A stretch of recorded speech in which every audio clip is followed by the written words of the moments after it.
Let me tell a tale of a world where heroes walk among us, fighting through the darkness left by monsters and by selfish men. A tale of glory rent asunder, sacrifice and battles lost. Our heroes know not what awaits them, and still they carry on.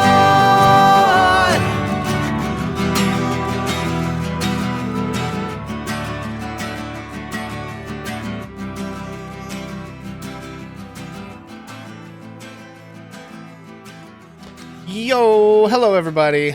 Welcome to the exciting 9th episode of Ages of Ainor presents the Siege of Castle Rend. What's up, y'all? My name is Pixel, and we are Ages of Ainor, and we are excited to see everybody here today. Before we get into our usual stream and everything, we're going to go through our kind of usual rigmarole. You're all familiar with it by now, but you know, I can't help myself. I gotta say it every time. I'm going to be your Dungeon Master tonight as we continue our adventures in Bedegar. We will be playing through the adventure, The Siege of Castle Rend by MCDM from their book Strongholds and Followers. We are going to get into that adventure in just a few minutes. But first things first, folks in chat, try to remember when we move on to map screens in the stream that you are seeing the DM perspective and you may see things on the screen that the players don't see. So please try not to spoil that. They may be trying to hang out and chat with you guys.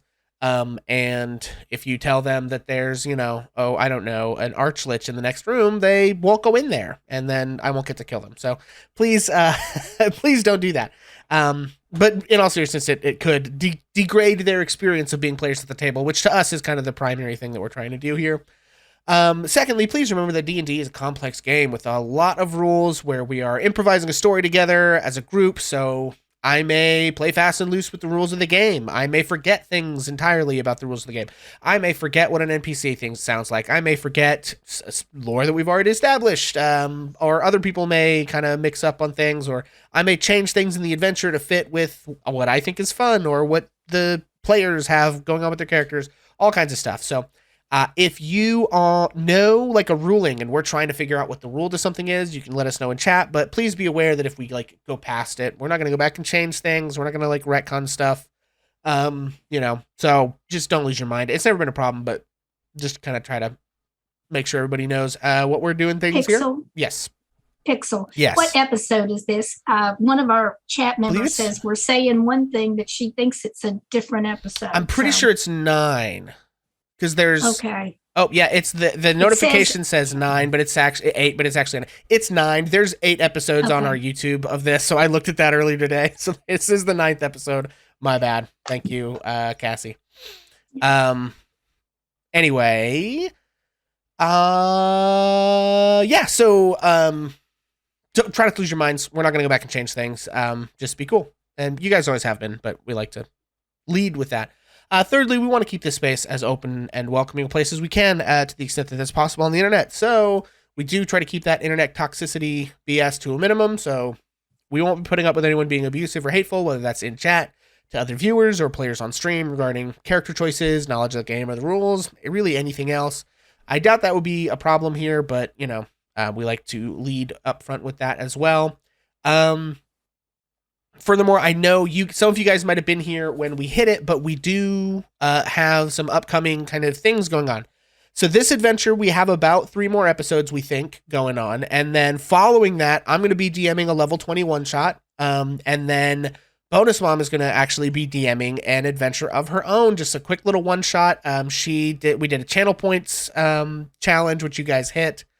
And so she's going to be DMing The Sphere of Sunlight by a friend of ours by the name of James Pianka, who is a game designer who's currently working in kind of video gaming, but has done work in tabletop in the past. And this was an adventure that he had put on DM's Guild a few years ago, and is one of the first adventures actually that Bonus Mom was a player for. So that's very fun. She'll be DMing that.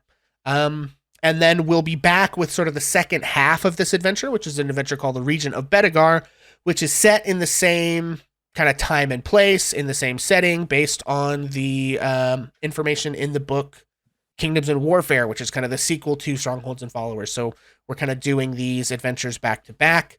We will have most of the same cast. As of now, we know that Jacob and Kinsey won't be joining us for that second half due to just life circumstances, which we're sad to see him go, but we totally understand.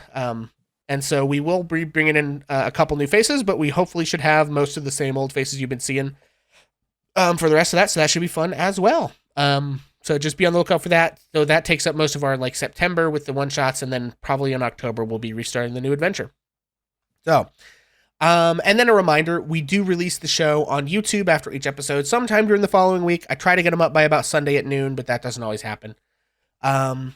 So yeah, that's all of that stuff that I have. Before we actually get started though, cast, if you would please introduce yourselves and your characters and whether or not you have chat inspiration at the moment.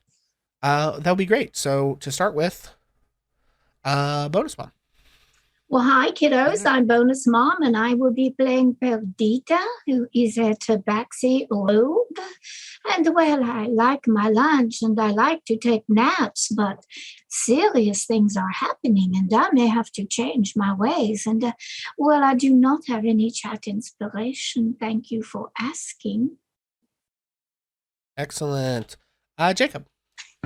Hi, everybody. I'm Jacob. I play Soren Fairtalon, the Owlin Twilight Cleric, Ghost Bustin Extraordinaire, and unable to fly because of his large armor. I don't have any inspiration. So come on down and inspire me. Right on. And Mackenzie. I am Mackenzie. I play Fair Naraf. I am super not down for going back into the ghost room. So I will probably be taking a step back. I do have chat inspiration, and I'm happy to be here nonetheless. Excellent. Beast. Hey y'all, I'm Beast. I play Raz Hiskerus, the Tabaxi Valor Bard, who is very excited to fight ghosts, and maybe even die another time. Right on. All and right. do you have inspiration? I do not have chat inspiration. Okay. Jesse. Hey everyone, I'm Jesse. I am the Joe Kage of the Village Hidden in the Memes. You may come and see me at my channel Spectro Sofa after you're done absorbing all of Pixel and Bonus Mom's excellent content. I play Silas, the blade singing wizard with a heart of gold, and I am waiting to be inspired by chat. Excellent. And last but certainly not least, Taylor. Hey everybody, I'm Taylor and I play Enna, the wood elf cleric with lots of trauma issues. So I'm happy to be back and playing again, and I do have chat inspiration actually. So yeah, I'm excited for this session. Excellent. And Enna, of course, now in possession of one talking rat and an extreme desire to go fuck up some ghosts. Yeah, let's go. Okay, so I, of course, am Pixel. I will be your Gungeon Daster this evening. No, I'll be your Dungeon Master this evening. I Dungeon Master a lot of the shows here on Ages of Ainor. I also run the Ages of Ainor Discord and do a lot of Dungeon Mastering over there, although with our absolute lack of internet the last, month, practically, haven't been able to be as active as over there as I would like, but we do have a Discord. If you want to play D&D with us, come find us. There are 17 or so GMs in there running games at various times, and it's super active and everyone's amazing, and we are extremely excited for the growth of all that. It's been incredible. So I'm going to drop that link in chat. If you're not in there, you probably all are, but if you're not, there it is. And of course, last but not least, we are going to discuss what happened last time. So without further ado, let's jump right into it. When last we left our heroes, they had ousted the White Tusk Orcs from Castle Rend, a ruined castle deep in the forest of Rend, in the barony of Bedegar, near the small village of Gravesford.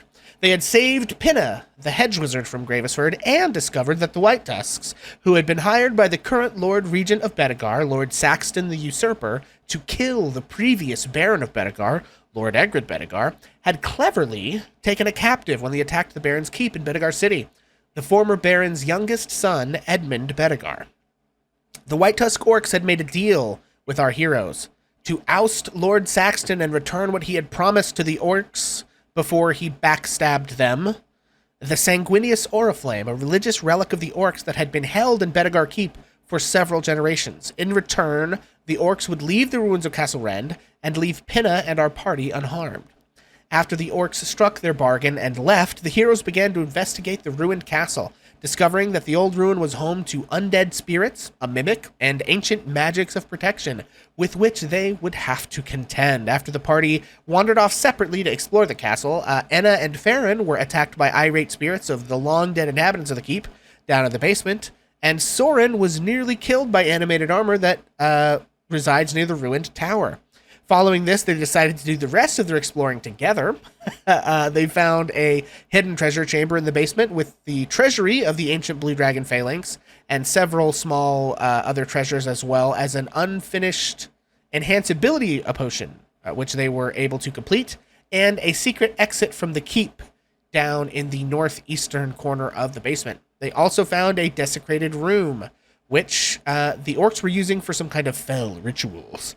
Upon the altar in this room was a fist-sized sapphire. The party feared it was a trap, and Silas sent his familiar Charlie to investigate.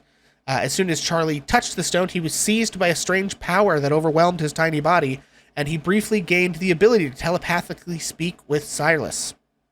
After some further investigation, they came to understand that this object was a psionic crystal of some mysterious origin, which could grant creatures enhanced powers of the mind.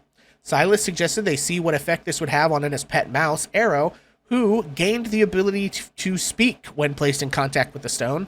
And so for the time being, the stone rests in Enna's bag with Arrow's little feet grasping it, while Arrow himself peeks out of the bag. After they finished exploring everything else on the lower levels, our heroes decided to make their way back to the tomb in the basement to deal with the spirits of the dead who haunt these halls. So that is where we pick up our adventure. You are all standing outside of these double stone doors engraved with carvings of draconic knights in glorious battle. The air around you is still and quiet as the grave. What do you do? DM, remind me of the light situation in here. Let's see. I think there are like torches on like wall sconces and stuff in the wall. I think Farron I don't had think a any of it torch is on. currently lit. Yeah, so I think let me take a look at you guys lighting and see. Farron has a torch emitting 20 feet of low light. Okay. You also have your dancing lights, or I have 20 feet of light on you as well. So I don't know if you Yeah, I have my torch or- dancing lights up. I just wanted to make sure I could see if I dropped those. But if Farron's got a torch up, we should be okay. So thank you, Farron. Very good.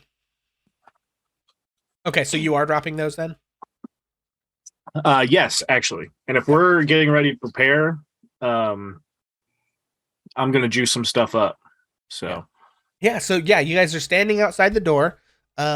You know that on the other side of it, none of the other ones have been in there, but Enna and Farron, when you went in, there was a big hallway, and there were all of these like sepulchers, these like stone coffins sitting there. And out of one in the corner, this wraith came out and interrogated you, wanted to know who you were and what you were doing there. And you kind of got into an insult fight with him, and he and several other specters attacked you, and you fled. So it's up to you guys kind of how you want. Actually, let me bop over to the map page. It's up to you guys how you want to tackle this. Okay, so we know that this place, these were not banner knights of Lord Bedegar. These were bannermen of probably Ajax the Invincible, maybe the king before. I believe somebody passed a history check about this castle. it was I. Yeah. So what you would remember is that these are probably the ghosts of the Dragon Knights of King Omund. Ajax the Invincible, also known as the Invincible Overlord, is a guy who is basically trying to conquer the world. He's currently, this is just like common history, everybody would kind of know. He's currently in a military campaign to take the lands to the east of here. There's a whole bunch of stuff over there.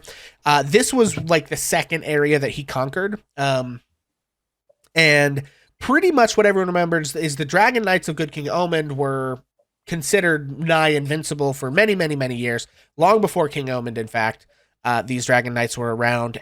But what ended up happening is that a particular Dragon Knight by the name of Mandrake the Betrayer betrayed his kin, and no one is quite exactly sure what kind of aid or information he gave to Lord Ajax. But as a result of that, this whole area, which was once a kingdom, fell and now is relegated to these couple of different baronies. And Ajax the Invincible basically doesn't care what happens here as long as they pay taxes and swear fealty, and nobody upholds religions other than the worship of Saint Ajax, and nobody like tries to raise armies and fight him. You know what I mean? So a lot of the like religious stuff has gone underground, and most of the other like shrines everywhere else in the area are pretty much defaced.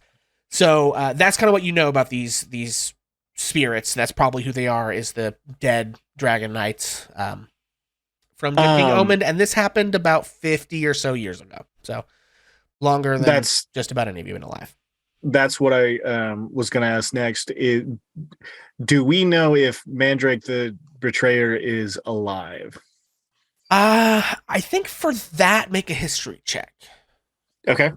Do we know human, elven, Mandrake the Betrayer is a dragonborn. All of these Dragon Knights were dragonborn. And actually, it's just kind of a random thing about this area now, because the Dragon Knights were so powerful. And in this setting, Dragon Knights are not born, they're made.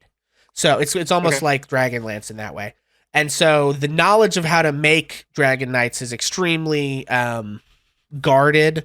And it is actually illegal to be a Dragonborn in this area because Ajax has outlawed the existence of Dragonborn. So none of you chose to be Dragonborn, but if you had, we would have had to deal with some of that stuff during this campaign. So 17 history. 17 history, yeah. I think you know Mandrake the Betrayer is still alive.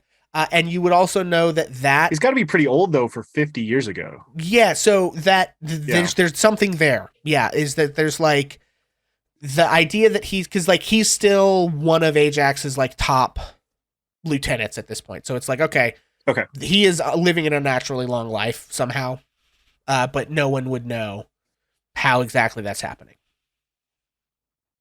Okay. Well, my pitch to the group would be, we could try to convince them that Mandrake is either dead or, out of their reach, and try to convince them to pass on. I don't know if it would work, but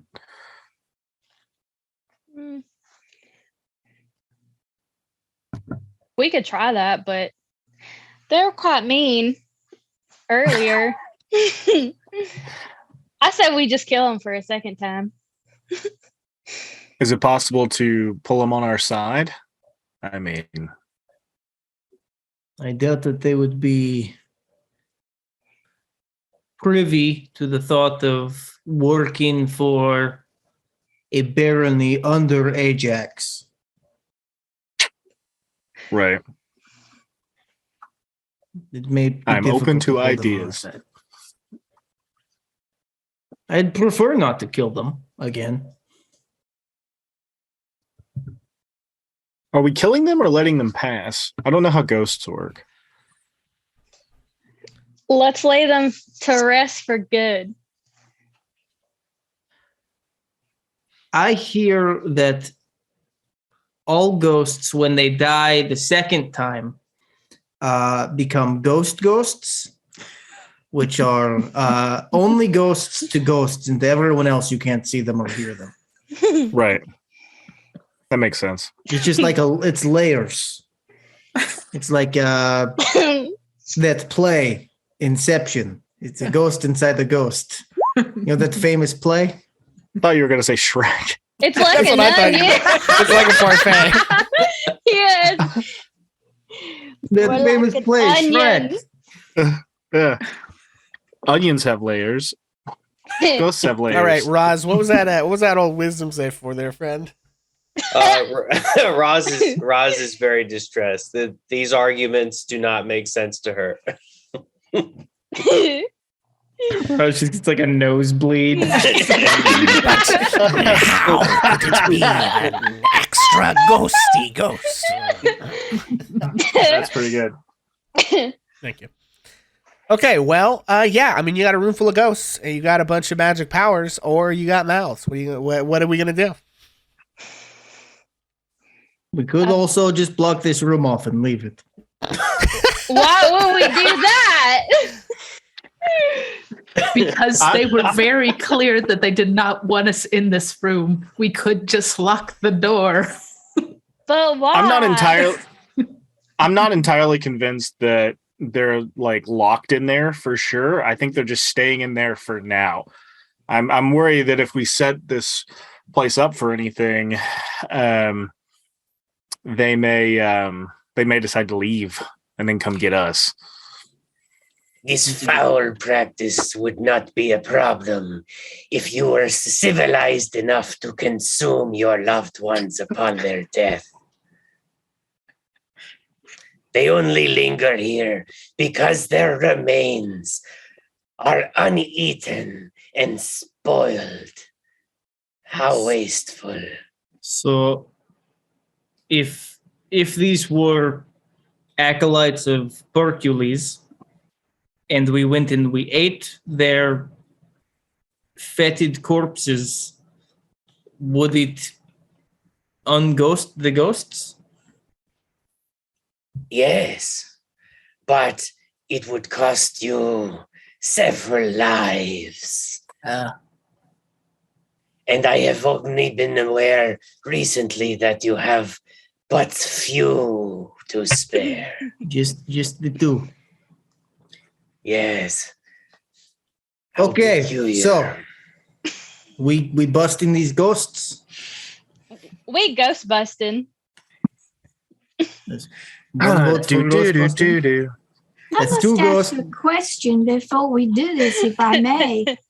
Do I understand that these Dragonborn knights were honorable and brave knights when they were alive? Yeah, I mean, so the Knights of Good King Omand are kind of like legendary to you folks at this point. Anyone who has a little smattering of history, in hushed tones, like parents would tell children stories of like the bravery of the knights and how they upheld justice and honor and how Good King Omand was a good king and the land was prosperous and happy. Kind of almost think of like Arthurian legend to us in a way. Would be, except that there's real historical like precedence to all that, right? So that's kind of the vibe of these knights. However, Anna and Farron, what you guys saw were, you know, angry spirits.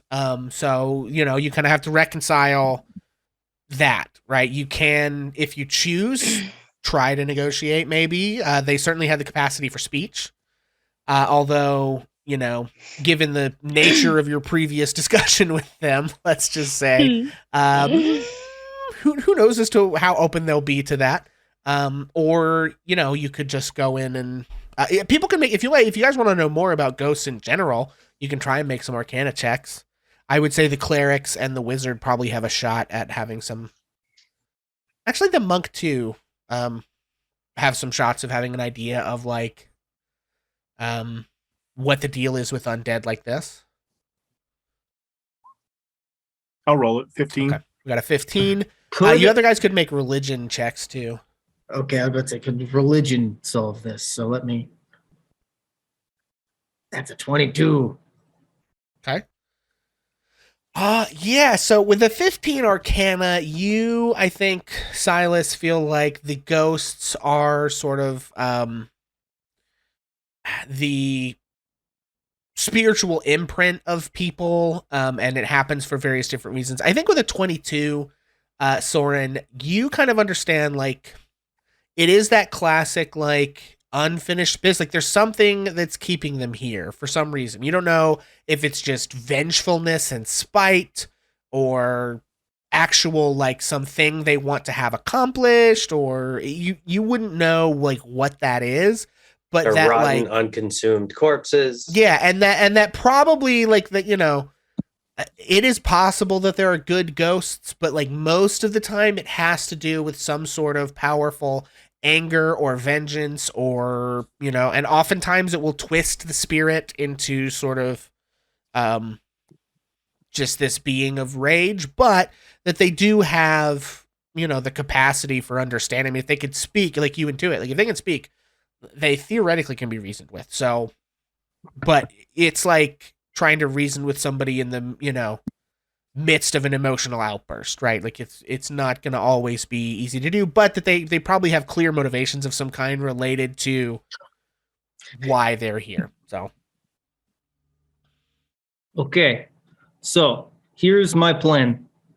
I'm going to go in there and ask them what is up.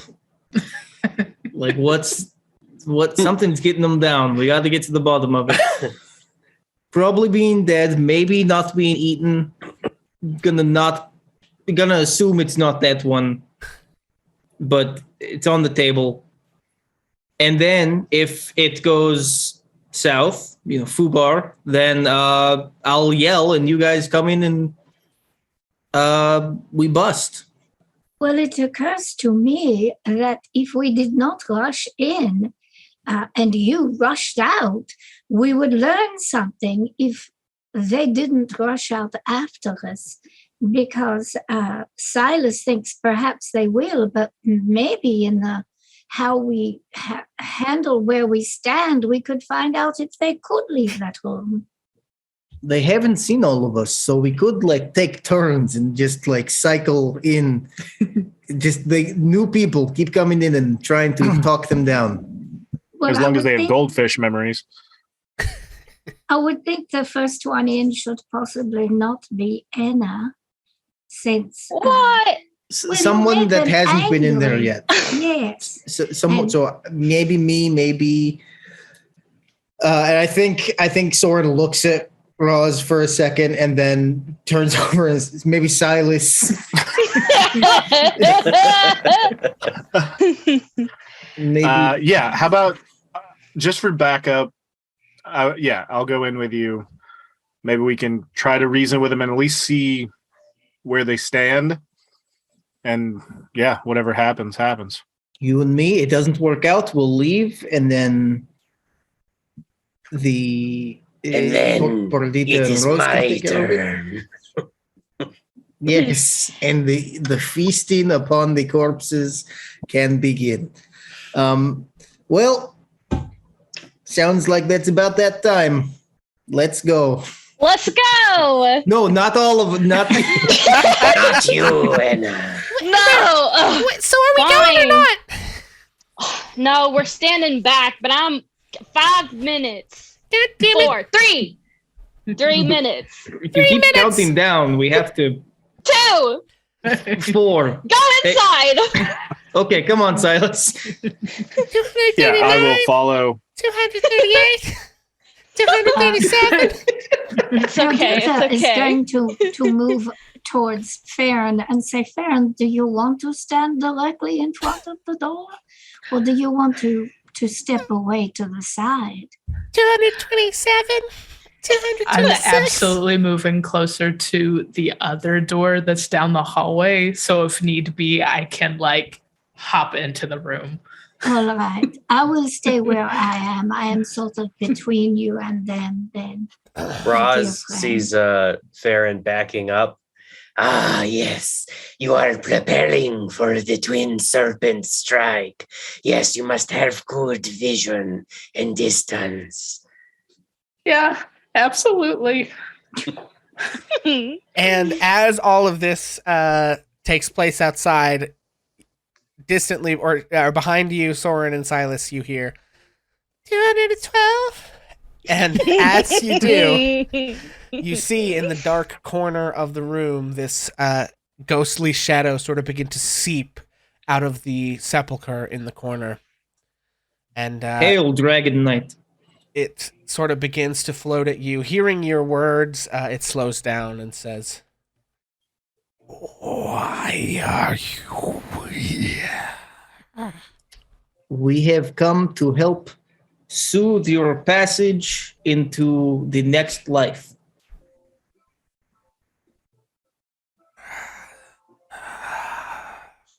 In a way that is amenable to you And your motivations and goals. Soren, I don't know if he wants to die. Oh no. What keeps you You here? are not welcome here.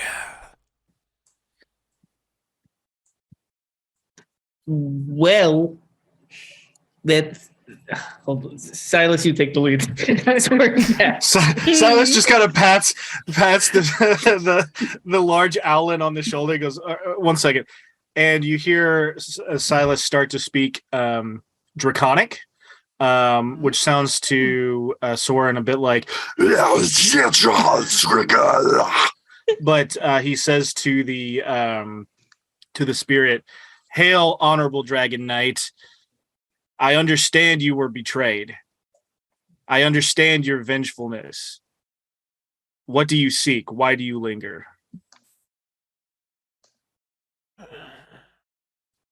We are trapped in this place.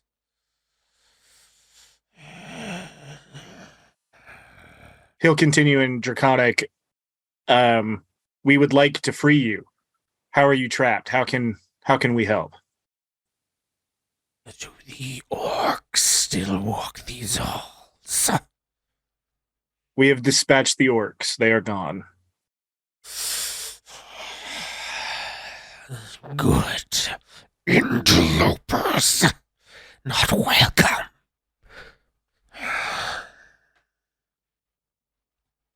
I imagine this is all happening like in. Is he speaking Common back? Or is He's speaking Draconic? Draconic back at you. Yeah, for sure. Okay. Yeah. Okay.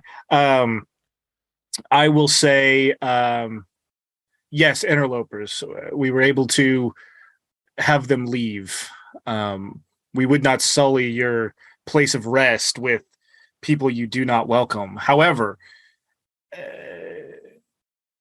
we want to help. Do you know how you're trapped? Do you know how to free you? How to free yourself? You see him kind of sniff at the air and look around, and he begins to float closer to Soren. Do you all do anything as he does so? I'm gonna just kind of like grip the owl, and I just whisper in common. I said, "Hold on 1 second. I think it's gonna be okay." I do not But- fear death. So he gets right up to you, Soren, and he like gets up into your face, and what you see is this wraith, this sort of spirit of smoke, in the shape of the kind of this helmet of a sort of draconic head and snout, and he sort of gets like right up close to you and just sort of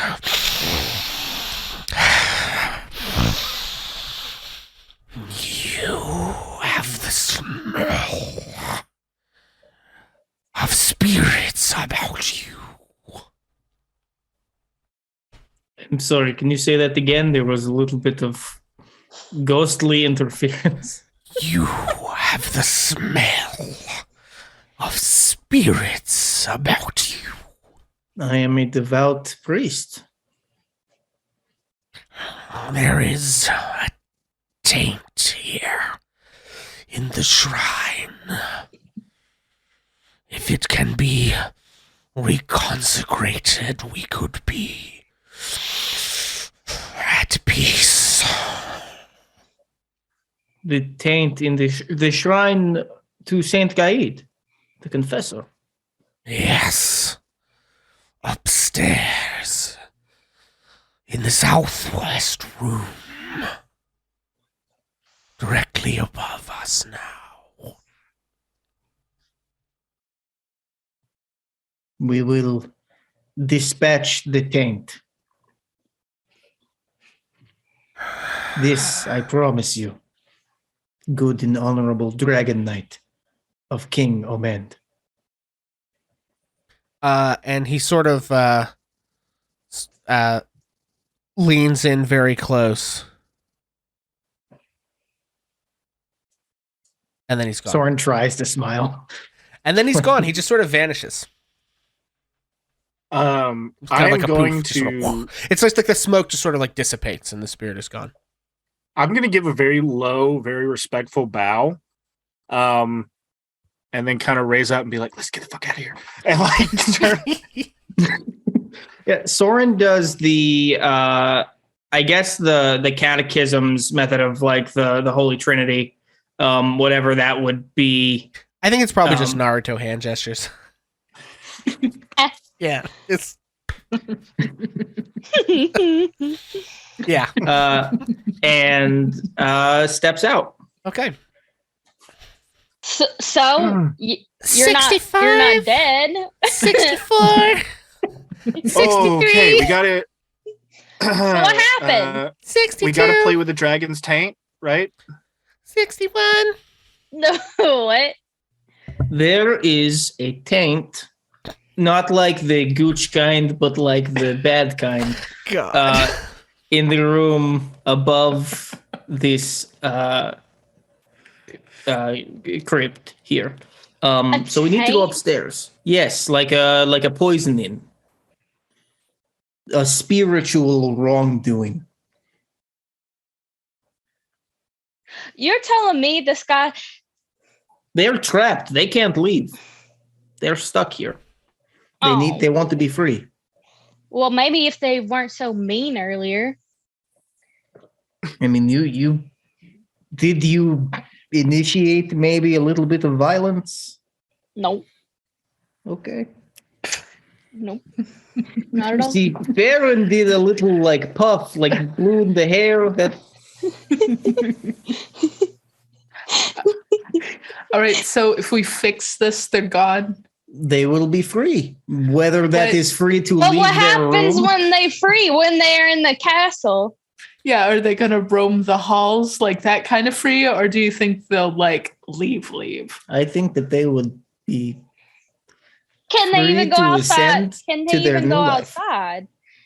Outside They're of not the castle? vampires. What They're are just they gonna do? They're dead. And just to leave us in a basement full of bones. How disrespectful. You're telling me. I say we go deal with this taint. 15. 14. We're done, You're- little one. We're good. You It's learned how to okay. count really fast. I've never counted to 0 before. Okay, you know what? Go ahead and finish. It's an experience every mouse should have. No, at it's least once. fine. Kind of Okay. ruins it, honestly. Doesn't feel the same. It's okay, Arrow. We'll let them have this one. This is the worst thing that's ever happened to me. Sorry. But I don't have a lot of context. Do you know what a ghost is, Arrow?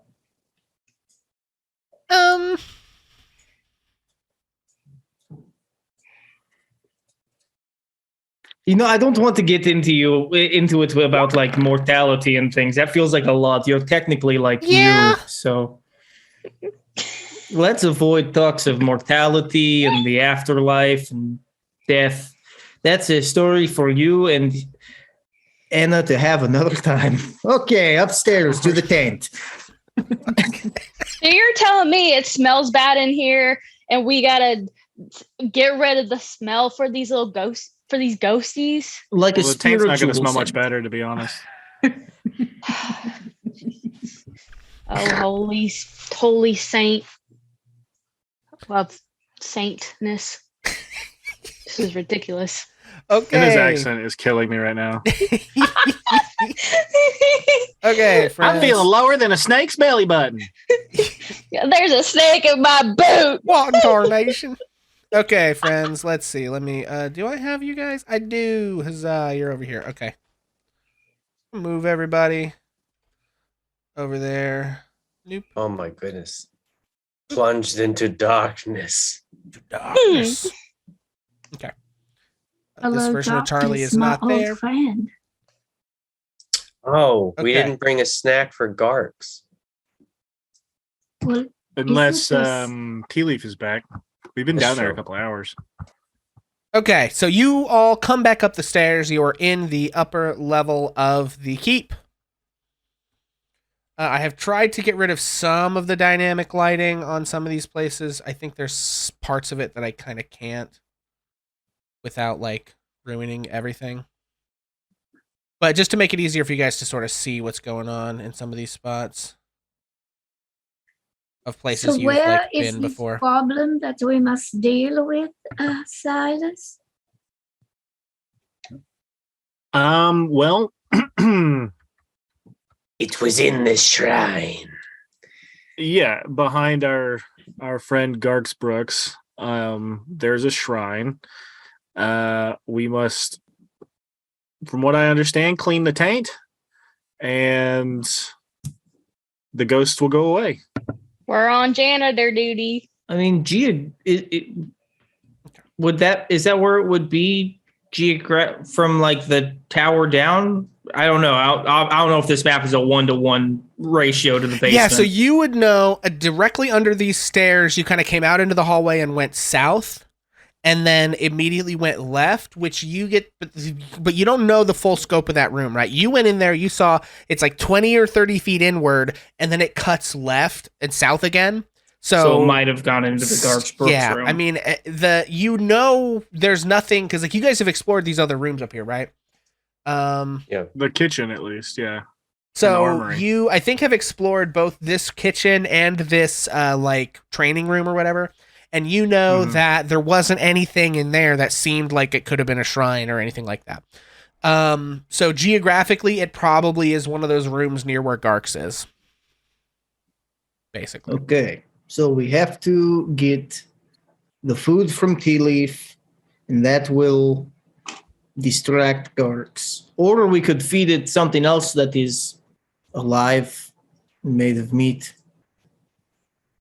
I mean, we could just get rid of Garx, to be honest. We could, but he seems kind of cool. We're just gonna kill Garx. We have other pets. We're just gonna kill Garx. Now we have Arrow. Who needs Garx? we have Arrow talks. Why do we need a? We don't need him. He is cool. I like him. And I'm the oldest, so I say it's okay. No, absolutely not. I'm an only child. That means I get the say. I'm an only child. No. I had 200 brothers and Technically, sisters. I'm also. I think, like, died the most. I get beaten up every time we fight anything. Why is it So always stay how out. long you have lived and not how many times you have died? Who set the standard? Me. Well, And that's that. all, We're Let us keeping negotiate all with laws guards. imply the violence of their maintenance. Who's Anna? Are you teaching Arrow philosophy? That's my son. That's my son. Thank you. Let Okay, us so negotiate with Show of guards. hands, who here is an only child? Soren raises his hand. Maybe. I technically was adopted with like a couple hundred other students. I don't know if I kind of count them as siblings. Okay. So half only child. Actually, I'm the only one left in my family. Oh, Anna. Yeah. What The happened? terrifying fate. I don't really know. We don't have to talk about it though. Well, all right. But if you ever do want to talk about it, I will be here. She told me Alright. about it before I could talk, but I'm not going to tell you. No, you should not do that. If she told you something in confidence, you must always, always treat that very seriously. It made her sad. I didn't like that. Oh, I'm so sorry. But you know, I think you make her very happy. And that is a good thing, yes? Fuck yeah. Oh. Well, You're too shall little we? to be using that kind of language. Well, Thank you, Arrow. Thank you, Perdita. I think Arrow has been, you know, like what they say, on the street a lot, yes, and had to survive. It's been But a now really what is dramatic 24 hours for me, to be honest. Well, you're not alone in that, my dear friend. So, where do we go and what do we do now? Because the time is passing, and well, we should be checking on Penna and Edmund and trying to secure the castle. You know. Yeah. I think we try to convince Garx to move. Or Okay. Let's go see if Tea Leaf is back. Get the food. that's fine. Move Garks, and then Yeah. boom. Yeah, I Chop, say chop. I say give it a luck check as to if she's back now or if you're going to have to wait. Somebody just roll me a D100. We'll say 50 or higher. Okay, not yet. So yeah, so you sort of like look around the castle, check in with Edmund and Pinna. It seems that Tea Leaf is not quite back yet. But you're welcome to But I just see sort of her wait on the till map. No. Yeah, you're welcome to just sort of No, wait no. until she gets back. Did I put her somewhere? Okay, so while we are waiting, I think we should get to the bottom of the issues we have in this group. If everyone would join me at the table. At the big table? All right. Yes, we are going to have a nice, comfy family sit down and talk All about right. our lives and our problems. We're just gonna drop a bunch of lore bombs. Okay, so I have been a member of the church for 35 years. Owlins only live to be about 60 tops. So I've spent a whole lot of time with the church. Before that, I lived in a village up north in the wold. That village is gone now. What befell your village? Divine retribution. On to the next person. I don't want to talk about it.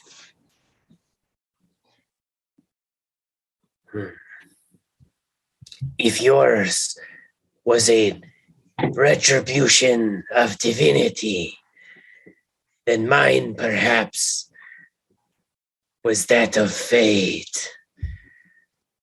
I had tempted it so. My family and I are blessed with many lives, but this makes us uncautious.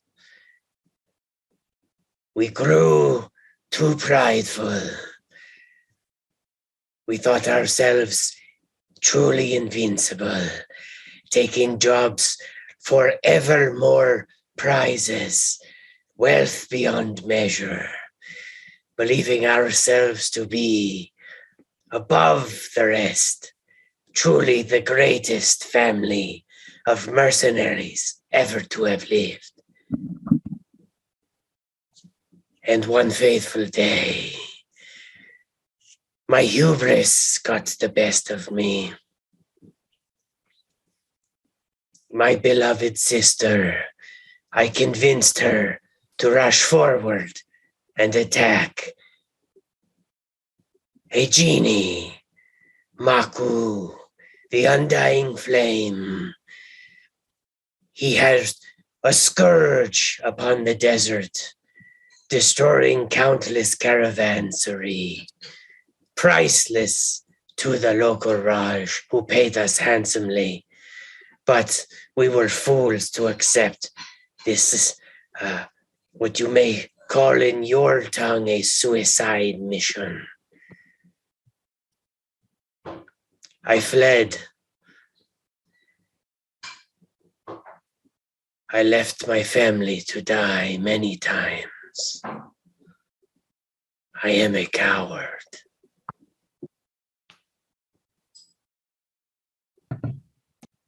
You are extremely brave. We have all made mistakes in the past. But the ability to improve is what makes us better. I think it took a Soren magic rock for me gestures. to improve. You're right. It sure did. Okay. Anna. I don't know if that's if relevant or you're not. willing to. It's not. Anna, if you are willing to. I'm sorry, Arrow, that was mean of me. I'm No, it's a fine. little on edge. Anna, if you would like to share. You don't have to. No, I will. And I'll probably shed some light on a few things. Well, back a little bit ago, maybe about over 5 years, I lost my parents. I don't really know what happened. There was just this strange person came into our village, and I didn't do nothing but mind my business, but I don't know. I just felt something was off and something was strange. And everywhere I turned, this person was there. And one night I went to the woods and I came back, and my house, it was just destroyed, and my parents were dead. So I ran. I didn't know what to do. They were all I had. I didn't have any other family. Do you think this person hurt them? Was there any evidence of that? I think so. I did have an encounter with them beforehand, before my parents died, and then I just ran, and I didn't see that person again or heard from them or nothing. Never went back to my village. But it just doesn't feel right. And my parents were real religious, and so was I. Even though I don't really seem like it, but I am. It's just hard, when you lose all that you have. It's just tragic. It is very sad, I agree. Well, I have not seen my family for a very long time, but it was not that kind of separation at all. I had an opportunity to be a cabin person on a ship, and there were many in my family. I have many brothers and sisters, and so this was a chance for me to make something of myself. And so I went to the coast, and I went onto the ship, and well, that's what I did for a long time. I was just a little kitty tabaxi at that point, and I could do lots of chores. I learned to climb the rigging and go clear up to the eagle's nest and look down when we were on the water. And well, it was lovely, and I liked it very much. I helped the cook a lot, and I learned to cook some. So when the cook decided to go to shore and join his wife in a tavern, well, I went along. And it was there that I met Edgar, and Elster. Is it Elster? I believe it was Elster Bedegar. So the Elster. former Baron is Lord Egrid, and then he had two sons, Edmund the younger and Elster the older.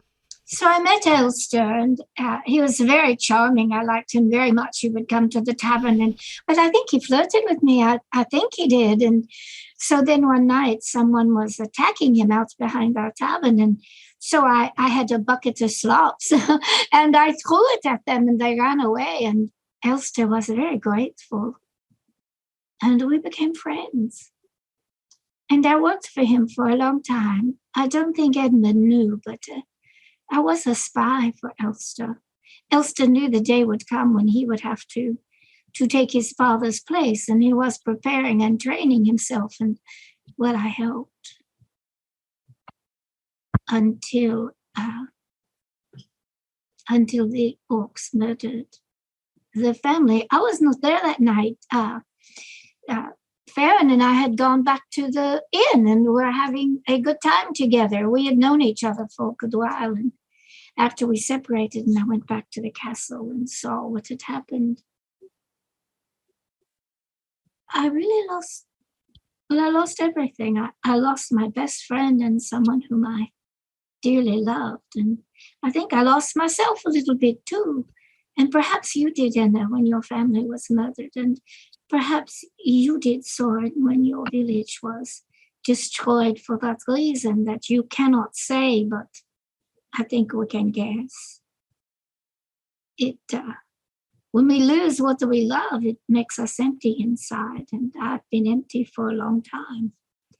But you know, with this group of friends that we have, I'm beginning to be filled again, and well, I'm very grateful for that.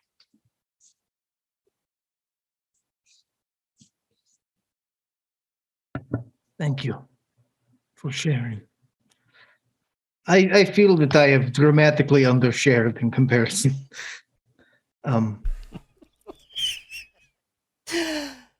When I was young, my mother became ill, deathly ill. I didn't have a father, and in an attempt to save her, I left my home and my culture behind to join the church, because the church fixed people, but they did not fix my people. My culture didn't align with theirs. Oh, I see. I spent years learning the skills of the priesthood, and I found I was the chosen of the saints. And when I finally had leave to come home, my mother refused to let me heal her. It was not her way. She would be healed by our people and our culture and our gods, or she would not be healed at all. And when she passed, I wanted to bury her in a way aligned to the catechism, to put her to rest in a way that aligned with my beliefs instead of hers. And my people stopped me. And so I cursed them. And I cursed my own home to be overtaken by the wild, a place where civilization would never grow again. I have regretted that any day since, but I have to move forward. And that's why I'm doing here with you. Soren kind of bows his head.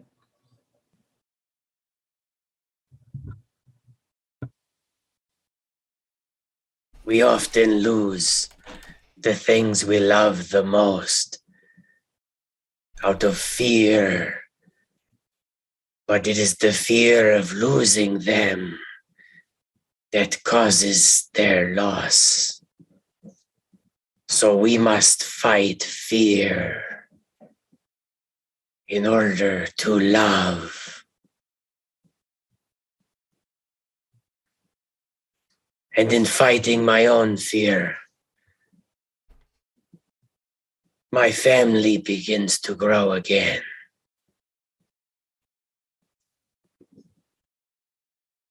Not just Perdita, but the family we choose.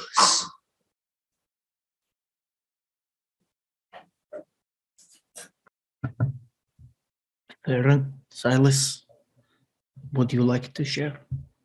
You do not have to. Silas, I know most of yours already, but There may be some left out. Farron, would you like to go first? You can go ahead. I grew up in a backwater town, Black Bottom. If you've been there, you probably know how awful it is. My father was he was a blacksmith.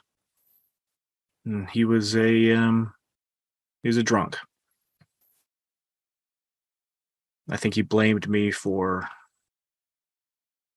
the loss of my mother. And he didn't let me forget it. If yours is a story of divine retribution, and he points to Soren, and then he points to Roz and says, if yours is one of fate, and then he points to it says, if yours is one of loss, and finally to the other tabaxi. If yours is one of love, mine might be one of luck. It was bad. And then one day, a happenstance led me to be bought by a kind man, a friend of many people in the Woad. Soren knows him quite well. Elian was a masterful wizard, a brilliant tactician, a man who had spent 500 years spreading knowledge and helping people, and he saved my life.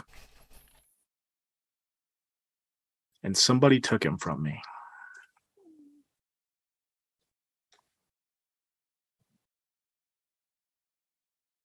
I want to replicate his good deeds. I want to continue what he did, but I can't let go of what they took from me.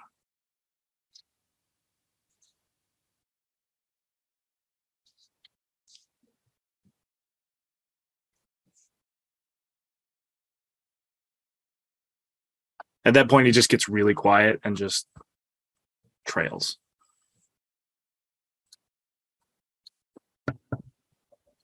Elias was a good man. Yeah. We are worse without him. And I feel that if he was here, this problem would be solved already. That and many others. Yeah. Roz looks to Farron. Ah, Farron, you are so lonely among us. Your life is so perfect. It must be. Surely, when you return to your monastery, you await some high appointment worthy of your skills. So, about that. So, all of my knowledge came from the leaders. I have learned some things in recent years that leads me to believe that they weren't all that truthful about me and what is left of my family, my birth parents. I was dropped there when I was young, maybe 1 or 2. They always told me the story of perfect parents that just were in a bad situation, were too poor, couldn't support me, but they knew of this lovely place where they could take their child and they would be loved and cared for and taught right from wrong, and it would be good. They took me in, they raised me, they taught me the ways, and for a long time, I felt that that was home, that the temple, this monastery, these people were my family. And I was told that I was destined to be a leader one day, that I would take their spot and I would help the community in the ways that they always showed us how to. And as I grew and stories came to light, I realized that it was corrupt.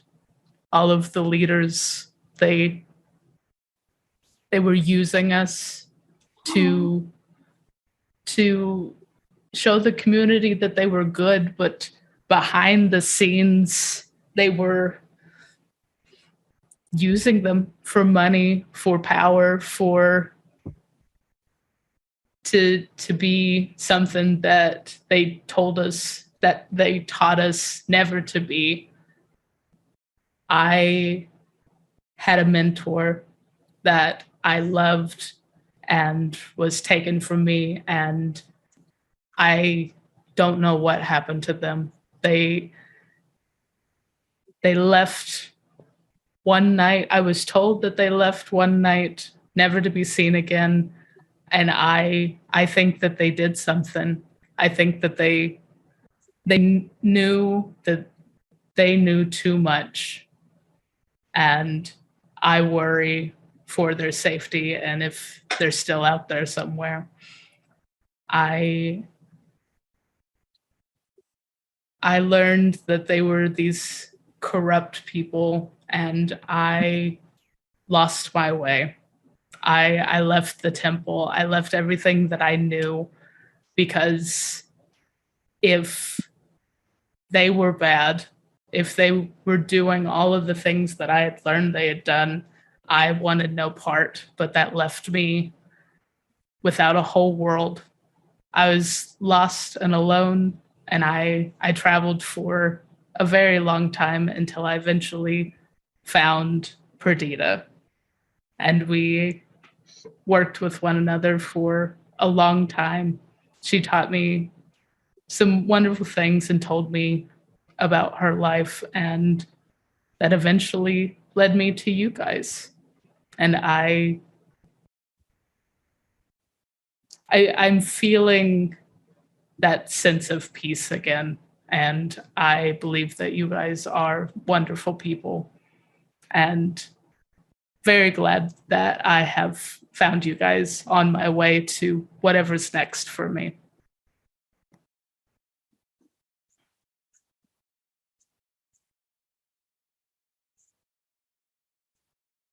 Thank you for sharing, Farron. I'm sorry to hear that you have not been appreciated for your achievements. Your story should live on. And I will make it so. Well, we all know each other a little bit better now, and that is a good thing. We're going to have to make some decisions about what we do next and what is important. And do we stay together? Do we try to help Edmund? Do we take this place and do we stay here? But I think first we must resolve the little problem that we heard about a little while ago. So perhaps if someone will take us to where this problem is, we can see what can be done. Well, before we do, Well, I was hoping that I'd like Gilly. to answer the question on everyone's mind. I was born in the trash. And I grew up in the trash. I remember one time this restaurant threw out like an entire side of beef ribs. That was a pretty good day. There were lots of us in the trash. There's like a whole rat kingdom. But the Rat King didn't really have a lot of rules. It was just like, eat trash, live in the trash, It kind of is really, I don't know why we had a king, because it's more like anarchy when I think about it. And then one day, I found a big person, and normally I run away from them because they're scary. But she was like crying in the gutter in an alleyway, and so I just like went to see what was up, and then that was Anna.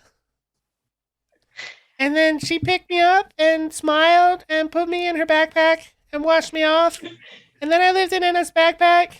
And that was fun most of the time, except for when I almost got froze to death that one time. And then I touched this big blue rock, and now I can talk. We've been Thank through a you. lot. Thank you for sharing, Arrow. It is Thank good to you, know you. Ariel. You're welcome. I think that's where I lost it. I think that's where I lose it.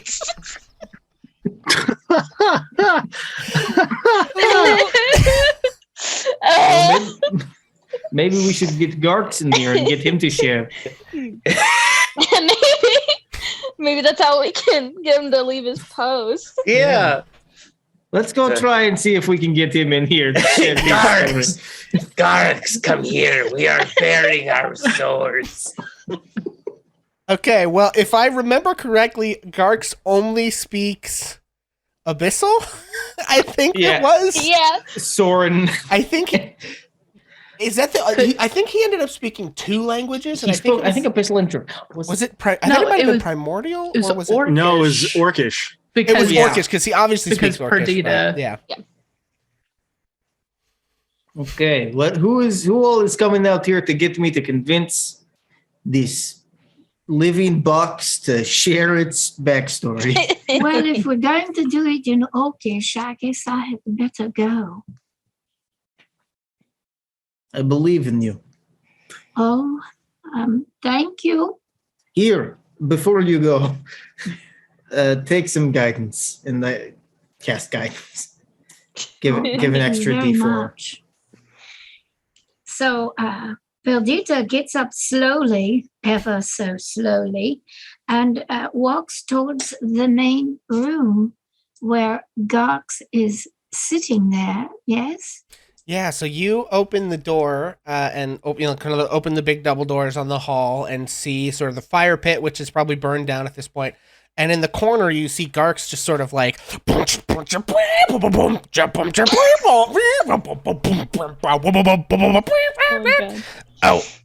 what do you want? Well, we have been learning a little about each other in our troop of adventurers, Garx. And well, we wondered if you might like to tell us a little bit about yourself. Oh, well, I mean, make a persuasion check, I guess. You've got a D4 to add to it from guidance. Okay, persuasion. Well, that's a 19, but you know what? I think I'm going to roll that D4 just to be on the safe side. Okay, so I have a 20. Yeah. No one's ever asked me that before. Well, you have such an attractive name, and you seem to do what you do so very well that, well, we are in admiration of you and would like to know more about you. Okay. Before this goes on any further, DM, it occurs to me, when we went to that table the first time when the orcs were there, they were having a meal, right? Is there any leftover food, orcish food on that table? I'm going to call that a luck check. Okay. Just How like do I roll a D100, 50 or higher means that there maybe is some meat floating around here somewhere. 7. I think I rolled a 7. Yeah, they took everything with them, really. They cleaned the Okay. place out. Okay. All righty. So that was my persuasion check was Okay. 20. Sorry. Yeah. So you see what happens is that the Garx, who currently has been this sort of like treasure chest, right? Except where the lid is a mouth, and there's this big purple tongue, and in between the slats of wood open up with these yellow eyes. You see Garx's form sort of just like shift and kind of melt. And Garx basically turns into this weird sort of gooey creature, just like pure white, and sort of mucusy everywhere. The tongue is still lolling in purple. There's still a big mouse, and the eyes just sort of like freely move around in the goo. And Ark sort of begins to like, sort of the way that it moves is creepy. It's not like an ooze where it just like slurps across the floor. It's like it like reaches out like little pseudopods and like drags itself kind of and just like undulates as it sort of like slurps its way across the floor. And it starts making its way over towards you. And it says, well, I mean, I guess if you want, while I'm waiting on the food or whatever, I can come like tell you about myself. Oh, Gox, we would appreciate that very much if you would. And I promise you we are all interested and we'll treat you with much respect because you are amazing. You can do amazing things. Would you like to join us in the dining room? Sure. Let me get the door for you. And she's going to go open the door and hope that he oozes through. Soren has vacated the seat at the head of the table so that Garx can feel like the leader of the room. So Garx sort of like slurps into the room and just sort of like looks at you guys. And again, so now the rest of you see this creature. You saw the treasure chest, and some of you might have run into mimics before. In its true form, Garx is this like, it almost looks like 6 bottles of shampoo have just been squirted out, and then the shampoo has this ability to like harden and soften its body at will to create sort of pseudo limbs as it like blurbs its way across the floor. But then also there's like a big mouth. And the mouth, like, so that it makes something kind of like a head that's just like this almost perfectly spherical ball sitting atop the blob. So it's kind of like comes in for almost a neck and then blobs out. So there's this little head, and the thing like has this mouth that takes up like 50% of the real estate on this head blob. And then there's just like probably about 6 eyeballs that just sort of like freely kind of move around and sort of look around the room. And Garx just sort of like sits there and looks up at all of you. Soren just smiles. Roz also attempts to smile. Yeah, so you guys smile. So I think how this, like, we got a pan, we see Soren smile, and it's like Soren is an owl. So your beak just sort of like tightens a little bit. I don't know, yeah. And then Roz smiles, and it's this big sort of Cheshire cat grin kind of thing. And then Garx smiles back, and it's like the 50% mouth real estate turns to 60% mouth real estate on the face. Just like the mouth just gets even bigger. And says in Orcish... My, what teeth you have. Says in Orcish, this one says you wanted to, like, know about me or whatever. Roz just nods while smiling. Yeah, Soren doesn't speak Orcish. So I think Perdita's the only one in the room who speaks Orcish. And Perdita will tell everyone that she will translate for Garx. I have asked Mr. Brooks to tell us a little bit about himself. And one of the things, what brings him here, and, just a little bit about his life. Mr. Brooks, I like the sound of that. I could get used to that kind of treatment. Well, he's one of us, one of the group. I I was born in a vat in a wizard's tower. I'm not real good at math, but I think it was like 70,000 years ago or something. And Perdita, I think your Orcish is bad. It's all right. Just listen. yeah, there was the wizard made like a bunch of us, and they told us that our job was to like protect treasure from like thieves or whatever. And then all the wizards died from this like magic plague or something, I don't know. And we all kind of got bored and just sort of wandered off. And so I've just been sort of, I don't know, going around eating stuff, looking like other stuff. Did you And come I ended up here because, you know, I was in the woods and it's hard to like, it's easy to look like inanimate stuff, but like looking like plants is kind of hard. So I came in here and I looked like a treasure chest and I ate an orc and then the other orcs left me alone. Sometimes they threw me food so I wouldn't eat them. Were you here before the orcs when King Omen was here? Oh, no.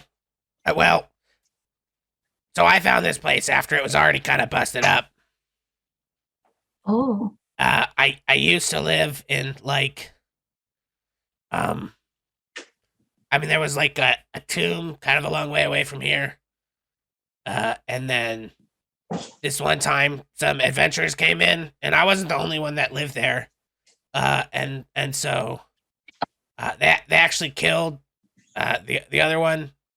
I didn't really like him though, but his name was Bixrockin, and so they killed Bixrockin. He looked like a suit of armor, and I actually just looked like a torch on the wall at the time.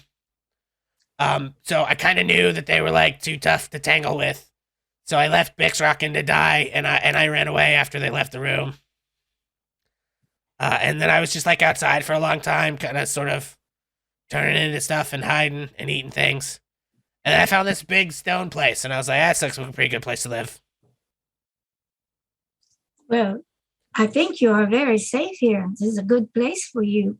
Down in the lower level of this place, there is a tomb room, and there are some ghosts in there. And they say that there is something up here that the orcs have desecrated, and it has created a taint or an evil air, and it is keeping them from achieving their peace. Do you know anything about that?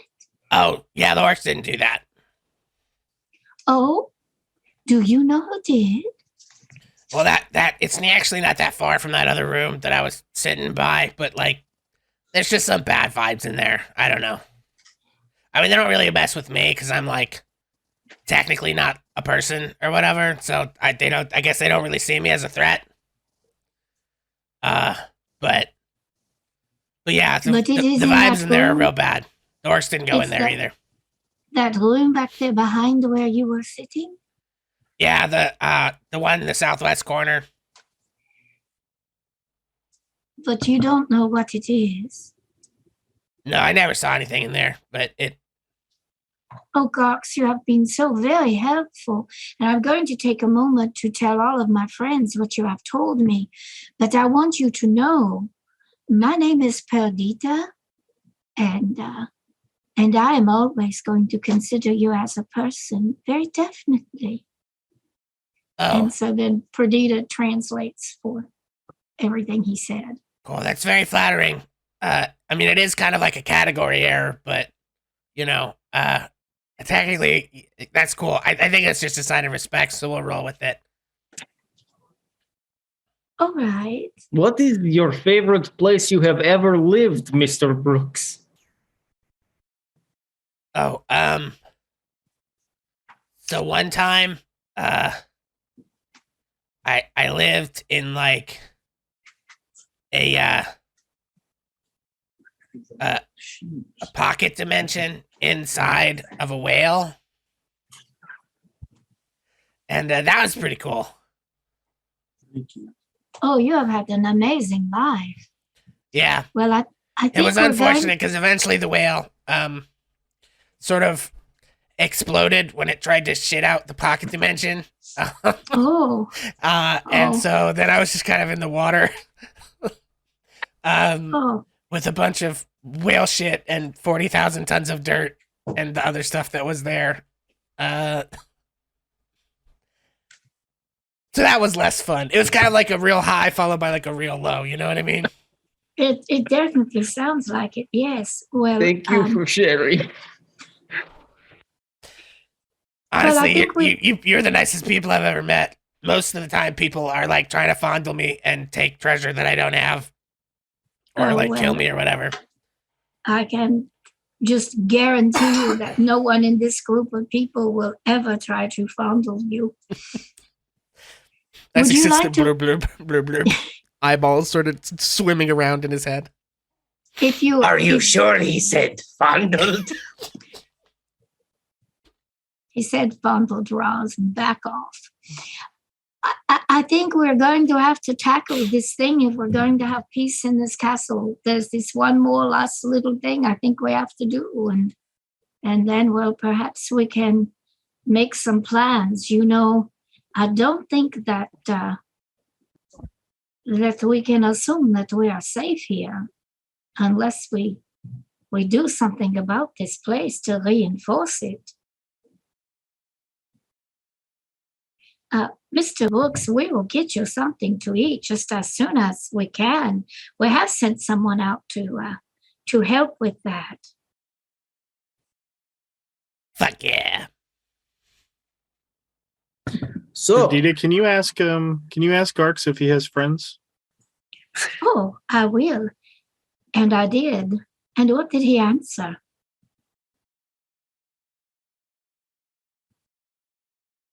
Not anymore. Where did they live? I mean, I guess I've had a lot of friends through my entire life. I met some pretty cool fairies in that pocket dimension that one time. There was like a little sprite who used to clean between my teeth. That was like super dope. And then one time I made friends, not too long after that, after the whole, whale exploding pocket dimension shit incident. I was just sort of floating around in the water. and I made friends with like a sentient telekinetic fish who helped me get out of like a trench in the bottom of the ocean. So that was cool. Oh, so low places? Yeah. Oh, the lowest. You could say that you have friends in low places. Well, not anymore. They got eaten by a bigger fish. That happens a lot in the ocean. Actually, that's why I don't live there anymore.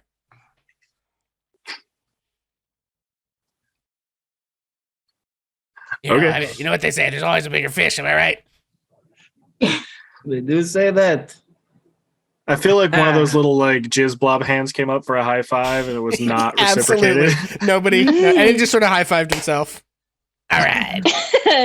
I Just a would, wet but the slap. adhesive. Oh, actually, I don't. Stuff doesn't stick to me when I'm in my true form. Oh, cool. Can I get the high five? Soren behind his back has his fingers extremely crossed. Like, please, God, don't eat me. Yeah, and this just sort of like wet goo hand shape sort of plaps into your hand. It's actually kind of nice. It's like a silly putty. Thank you, Garx. Right, cool. Well, I guess I'm just gonna hang out and wait for that other person with the food then, or Yeah. Yes, I think that as soon as we solve this little problem in that room, we will go get you some food if Tea Leaf hasn't come back by then. cool. And then You Garx know- just sort of like blurbles his way up near the fireplace and just sort of like, I think coalesces into like a coat rack and just sort of hangs out. Can we make sure that he's not going to eat Edmund? Yeah, let's go tell Edmund not to touch the coat. Come into the kitchen. Okay, time Edmund for speaks taint. Orcish too, right? Time for taint busting. Taint busters, do Okay. do do do. You guys going taint busting? Yep, sounds like. I think we Dude, might. What Dude, an dude, episode of Dungeons. Hey guys, Do do do do do do. Dungeons and Dragons. Am I right? All Okay. right, what are you going to name this one? This episode? Yeah, you got to name I it don't like really Taint name the Bustin' episodes, but yeah, and Taint Blobs. Bustin' would be- If we had like a talkback show, we would definitely name it Taint Bustin'. Okay, so yeah, there's a door. I need to actually open the adventure now that we're done. Just sort of, riffing Prologue. on backstory and me being a rat and a blob for a while. Oh, this is better than anything MCDM could have come up with. Okay, I gotta find this this room and see. This room is C4. Okay, C4, baby. C4 exploded. I'll be right back. I'm gonna step away just to get some water too. We are at the halfway mark. Do we want to do a? Yeah, let's. Yeah, Sounds like break. I think we'll take a quick break here, guys. Hang tight. We will be back at. I'm gonna give it at least 5 minutes. We'll be back at 8:10 p.m. Eastern time. So yeah, hang out, and we'll see you in a few. Hello, everybody. Thanks for hanging out. We are back. Where we left off. So you are all, I believe, standing outside of. Some of you are not standing outside of. Standing outside of the door in the southwest corner of the keep. Yes. Yep. What would you like to do? I think Soren looks back at the group. Everybody ready? It's bad vibes, apparently. So that's Let's go from a mimic. Let's go tainting. It's taint time. Soren. Oh, sorry. Soren kicks open the door. Okay. All right. Gently. Soren, okay. Do you Gently kick open the door or do you forces the gently? door open. Soren Let's opens the walk me- doorknob and like pushes it forward a little bit and then pushes it the rest of the way with his foot. Okay. Okay, so you open the door. And it reveals a chapel. This chapel is extremely in ill repair at this point. You can see there is an altar sort of in the center of the room, and behind it stands a statue. Make a Soren, if you please make a religion check for me. Religion check coming right up. It's an 18. 18. Okay. So then 18, you know that this was once a statue of Saint Gaede the Confessor, but you can actually tell now that it has been defaced with iconography from the cult of Saint Ajax the Invincible. They defaced the icon of the saint. Yes. Okay, I am stepping across the threshold. Someone walks into the room. Yeah, Roz would like to step up to the statue with him.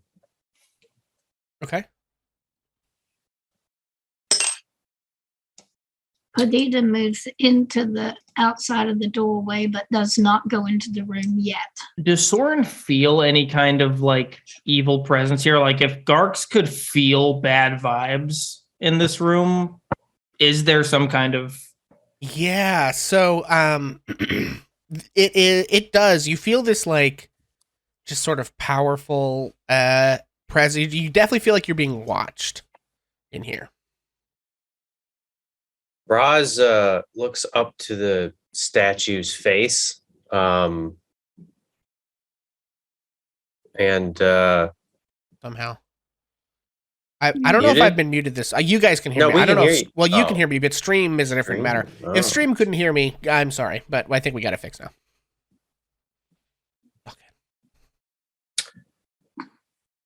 Okay, Cool. so sorry. Yeah, go ahead. Yeah, Also, Roz, if you want to move yourself into the room since you were. Oh yeah, excuse me. Roz looks up to the face of this statue.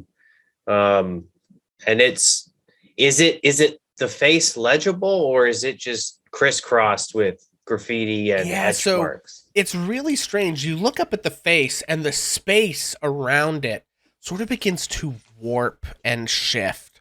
And you can see just this sort of like this light kind of begin to emanate from behind the head, kind of spreading out in like points of a star. It's extremely strange because it's like you can tell it's not actually there. You can sort of like see it and not see it at the same time. But there's just this like lensing and warping of light around this head. Not looking at Soren, still staring up at the defaced statue and its warped aura. Roz says to Soren, "Old bird, a cleansing is required. The defacements are both spiritual and physical." And she takes a claw and she's tracing some of the scratched defacing on the stone. Yeah, as you go to like trace, I don't know if you touch or don't, but as you go to like trace it, Roz, you hear a creaking of stone. What is everyone else doing at this moment? Adida is standing in the doorway, looking into the darkness, and would be able to see them because I have a dark vision. Does Soren have any kind of like holy cleansing? I don't have any spells that would do something like that, at least not at the moment, that would be like specifically for some kind of exorcism. But Soren does fully like pull his holy symbol and hold it in his hand and begins praying. You hear, Roz, you hear a creaking of stone, and the statue's head looks down at you.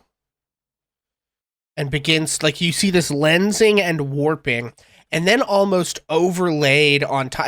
And so it's weird, like, you see this face, and it's a face that, like, now that you've seen it a couple times, you saw it in the stained glass in the church in Gravesford, you're seeing it sort of again now in kind of, stone carving. The Church of St. Gaede, or the visage of St. Gaede the Confessor, and warped laid over top of it, as you see almost sort of in this same reality with this lensing effect behind the face. You see the visage of an attractive man with kind of long flowing hair instead of the face that you're used to. St. Gaede is a very plain looking individual with sort of close cropped hair. It's like the hair is long, and the face, there's this like kind of cut jawline and extremely sort of like kind of like Roman nose in a way, and this like shortly trimmed beard, and if you see the face of Saint Gaede overlay, like they're kind of existing in the same space, and it's like tripping out your vision. You see the head of the statue kind of looks down at you, Roz, and you see in the version of it that is Saint Gaede the Confessor begins to just cry tears of blood leaking out of the stone. Soren channels divinity and creates a Twilight Sanctuary. Okay. And in this room. Sure. Roz wants to cast mending on the defacement. Okay. So let's start with Twilight Sanctuary. How big is that radius first? It is a 30-foot radius filled with dim light. It is centered on me. Okay. Whenever a creature ends its turn in the sphere, I can grant it a benefit, either giving it, healing it for 1d6 points, or end an effect on it, causing it to be charmed or frightened. I'm trying to defend here against charmed or frightened. It says dim light for 30 feet? Yeah. Gotcha. So I think moonlight begins to emanate from Soren's holy artifact and permeate the room as Soren's prayer starts to get louder. You start to cast mending, And I think I guess let's start then. Let's let you resolve that action. So you go to cast Mending. What does Roz's Mending look like? Roz lays her tabaxi toe beans on the statue and begins to purr very warmly. Just like, steam engine chugging. Like just that sort of purr that almost feels to like come from outside of the cat and close in on you. Yeah. And you are purring kind of as hard as you can at this statue, and it looks down at you, crying tears of blood, and you see this like warping, lensing face look at you, and you hear this voice. By order of the betrayer, this place shall not be cleansed. And I would like everyone to roll initiative as eking out of the statue is another spiritual creature, and sort of popping up in the corners of the room are additional spirits. They actually look like the creatures from below, these dragon knights, except these ones you can see are wearing like black armor, and they all have this like white sort of scar across the helm of the armor. And let me pop up some battle music. Oh, I forgot to hit my character first. Oh, that's fine. I can add you guys. Is the I don't even think I have the thing up yet. Yeah. Would you permit Roz a response to Sure, yeah. Could that response include the casting of another spell? I mean, it depends on what it is. Roz would like to cast Bane at I think at third level. Bane. I think not, because I think you guys went in here loaded for bear, but these guys aren't, like, no one is surprised, so I think it just comes down to initiative, honestly. Yeah, it's cool. Because I think the initiative roll represents whether or not you're able to get something off before them, you know what I mean? In this scenario? That's totally fair. Okay. I guess I don't need it's down here. Okay.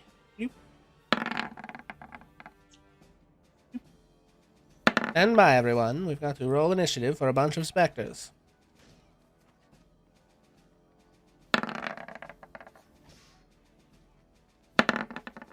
Okay. And then players, let's see. What does everyone have for initiative? Because I have some stuff in here, but I don't know if it's the right numbers. I guess maybe it is.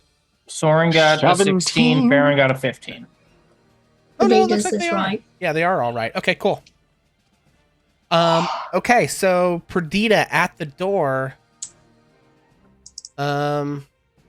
Wait, do I have Roz?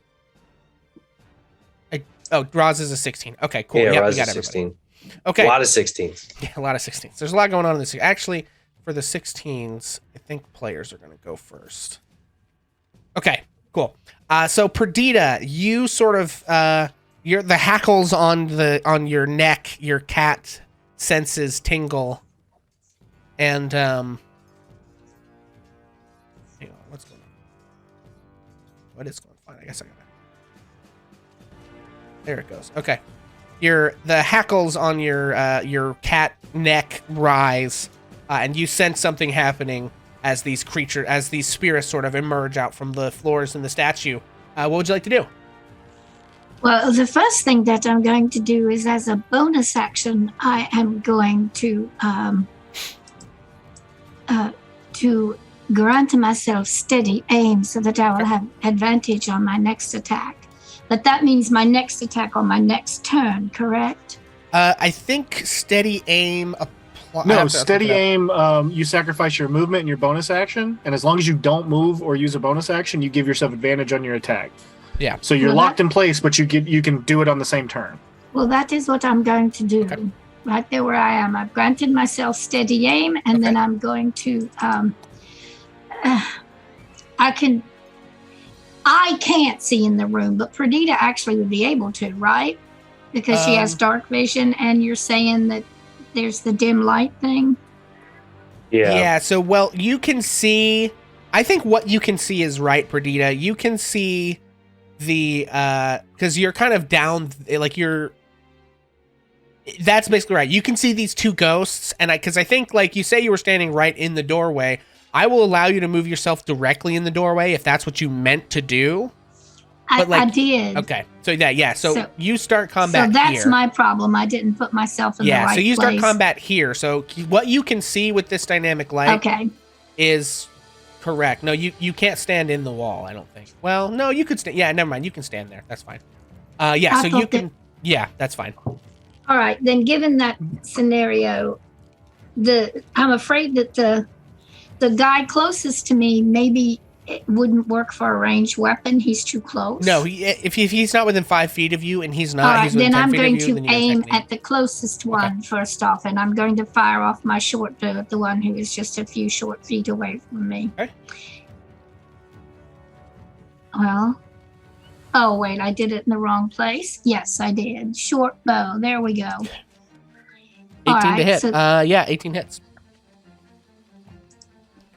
So I do 11 piercing damage. And you also get your sneak attack. All right, I'm looking for it. Where is it? There it is. It has been so long. Yeah. And I think your sneak attack is like a global damage modifier. So this time you'll have to just re-roll it. You'll have to just manually roll it, like type in the numbers. It's like 2d6s probably at this point. Oh, okay. 2d6s. Oh, that's 2d4s. I'm sorry, that was 2d4s. I hit the wrong thing there. Okay, so that is 20 points of damage. Oh, wait a minute. I got it. Things? It's the 11 and the 9. Okay, thank you. Okay. My cursor jumped. Yeah, and so you have, what is it, your short bow? Yes, that was my short bow. Yeah, so you fire your short bow, and you see sort of this attack wisps through this creature. It does damage. You see a good bit of its sort of ghostly body is like, as your arrow splits through, like you see like a hole, like open up, and then you see it close back together, but the ghost is fainter than it was before. Okay. So that's your attack. You've given up your movement to get steady aim, and your bonus action. I think that's everything for Perdita, yes? Yes. Okay. All right, and then the two specters at the back of the room flit towards Roz and Soren. First thing coming at Roz is going to be... This thing sort of reaches its ghastly hands towards you. I've got 12 to hit. I don't think that's going to do it. Miss. Soren, coming at you. I've 8 to hit.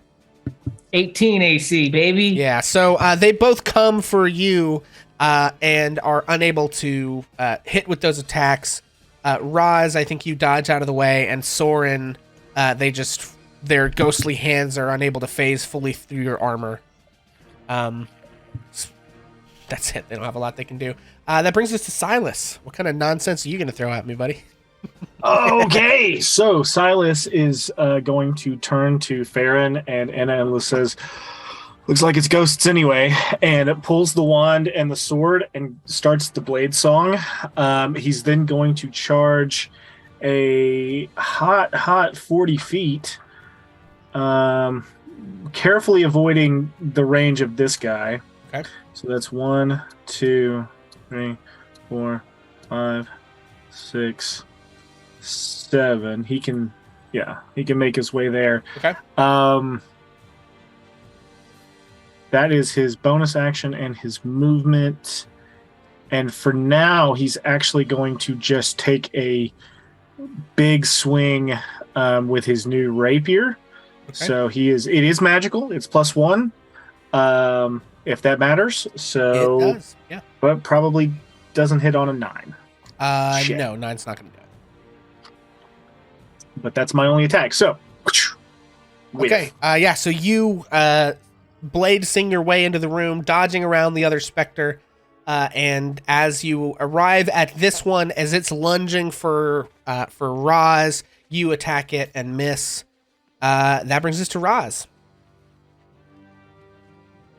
Yeah, so Roz is going to cast Bane at 3rd level, Okay. Which will allow Roz to target 5 creatures, Okay. Which should be all of them. Everybody, yep. Yep, it's the whole party. Yep, you got us. Wonderful. I And heard you like a challenge. that's going to be a charisma save Okay. from all 5 of the specters. All right, what's your DC? 15. All right. DC 15. If they fail, the next attack or saving throw that they make, while Roz maintains concentration, they have to subtract a D4 from. I don't believe it's the next. I think it's all, right? Any attack or saving throw. It's not. It's like the opposite of bless. It's the anti-bless. Yep. Okay, Even so better. As long as you hold concentration. Yep. so for Bane, you, specters. we are gonna use. We're gonna use Sad Face for Bane. I think that's technically sleep, but who cares? Okay, so I had 1, 2, actually 3 of the specters pass their their thing. So one of the specters and the wraith both failed. So Nice. Big Daddy failed, and going in clockwise order, this one that Perdita attacked failed. I'm kind of amazed because they actually don't have a real great charisma bonus. I know what I was hoping.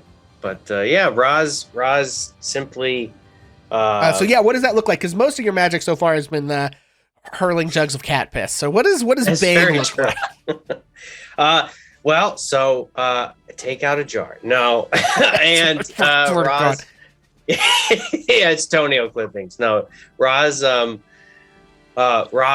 turns her purr into a low growl and begins to sort of like rhythm chant and breaks the chant by shouting a curse into the room at the specters.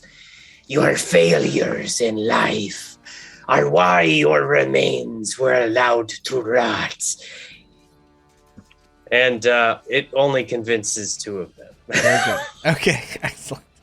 All right, any movement from Roz? Roz is going to stay right where she is. Okay, Soren, you're up. Soren reaches. Soren's already holding his holy symbol. Right. And so he takes it, and it begins to glow with this twilight energy. And Soren extends it up into the air and shouts out, I am a priest of the Legomin Catechism, and I kneel to no false gods! And calls forth Spirit Guardians. Oh boy. A 15-foot radius. Okay. Cast at level 3. Okay. Let me... Motherfucker's got 2 radiuses now. Yeah, that's right. The guardians that appear are apparitions of Saint Rune the Temperate, Saint Montanino of Duty, and Saint Verona the Saint of Charity. Okay. Yeah, I have some of those ready.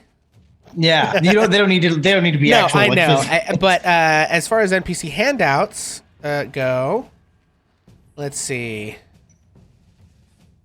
Saint Rune the Temperate shows up. I think, did I already show Saint Rune the Temperate? I might have. But You Saint showed Rune it the to Temperate me. shows up. Sort of dressed in very plain clothes, with a sort of streak of white in her severe hair that is pulled back into a bun. And I don't have Montanino or... what was the other one again? Oh, well, let me pull up my character sheet Sorry, again. yeah. Oh, jeez. Oh, God, Verona. geez. Verona, that's right. Yeah, I don't have the other 2. Okay, yeah, but they They're sort of who I begin named my to... horses after. That's right, I remember that. They sort of begin to prowl around, and when the time comes, these creatures will have to make saving throws against that effect.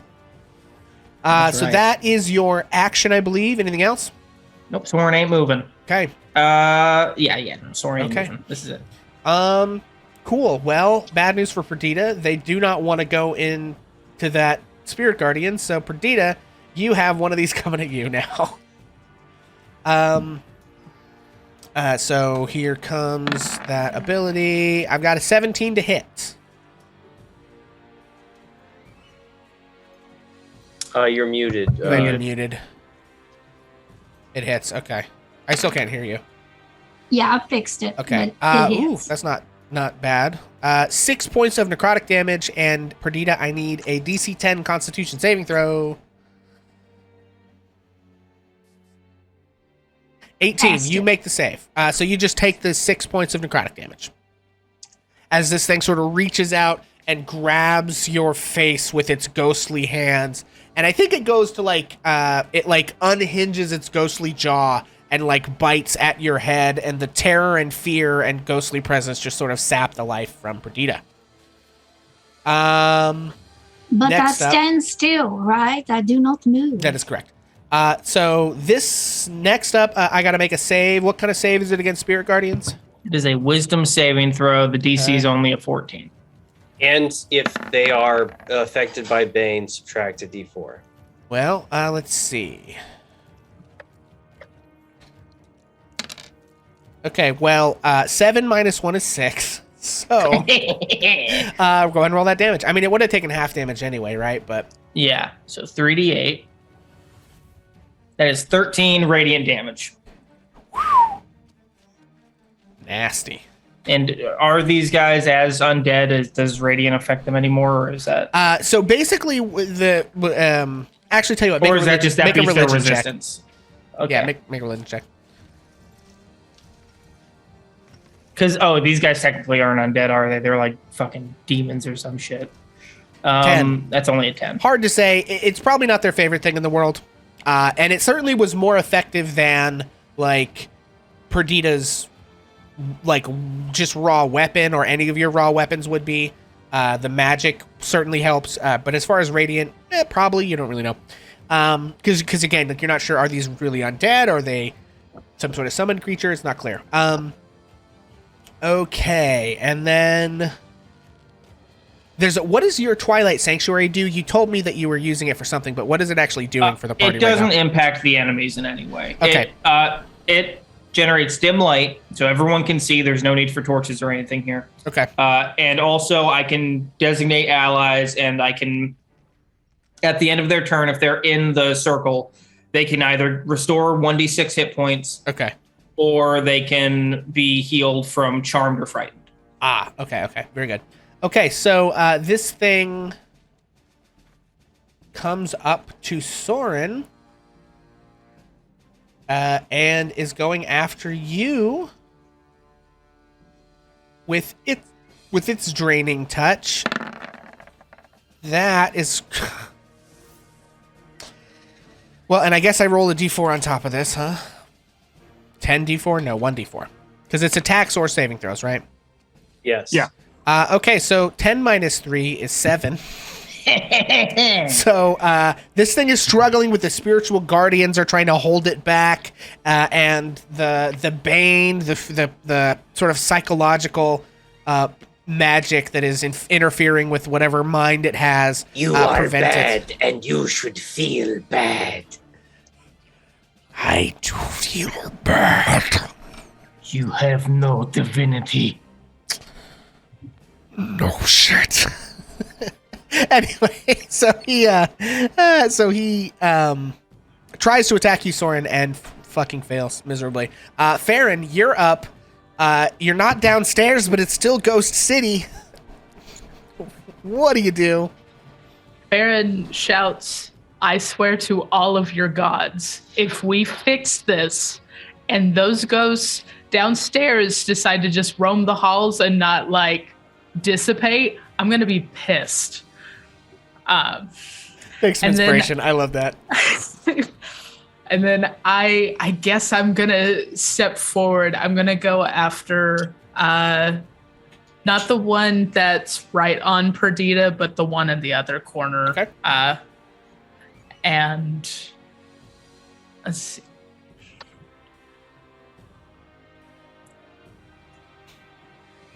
Oh, also, Anna, take inspiration earlier for sobbing. I know that wasn't intentional acting, but take inspiration for that. Just because I feel good about myself that I accidentally made you do that. Thank you. And you deserve some sort of recompense for that, I suppose. Thanks. You just got me in my feels, you know. Farron's going to Fury of Blows. I'm just going to Nice. try to hit them as hard and as many times Okay, as I so can. that'll be 4 attacks total. 25 hits, 18 hits, 15 hits, 18 hits. All of those hit. What? Go and roll damage 4 times. Now you see the strength of Fairlin. Okay. So that's 14 plus 8. Okay. Whew. All right. So you lay into this thing. And just like flurry blows. Farron goes feral and just like whips out some attacks here.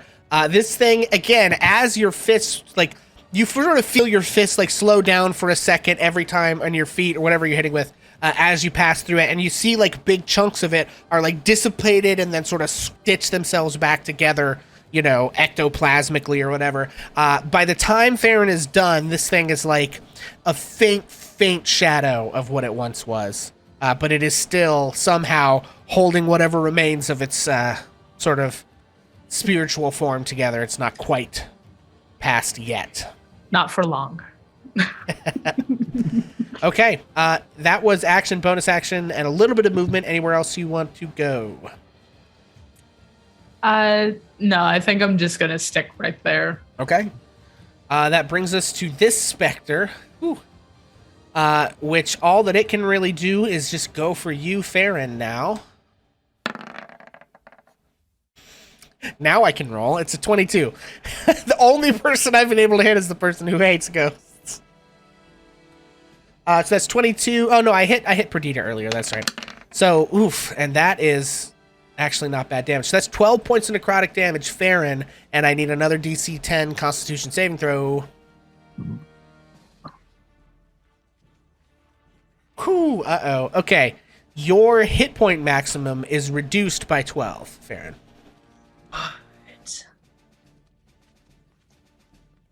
So you, again, this, like, you've punched this thing and you feel like it should be gone, but just the faintest presence, and it sort of like gets right down into your face and just sort of sticks its hands into your head, and you can feel like these fingers pressing into your brain and just like sapping your life force out, and you feel weakened by this experience.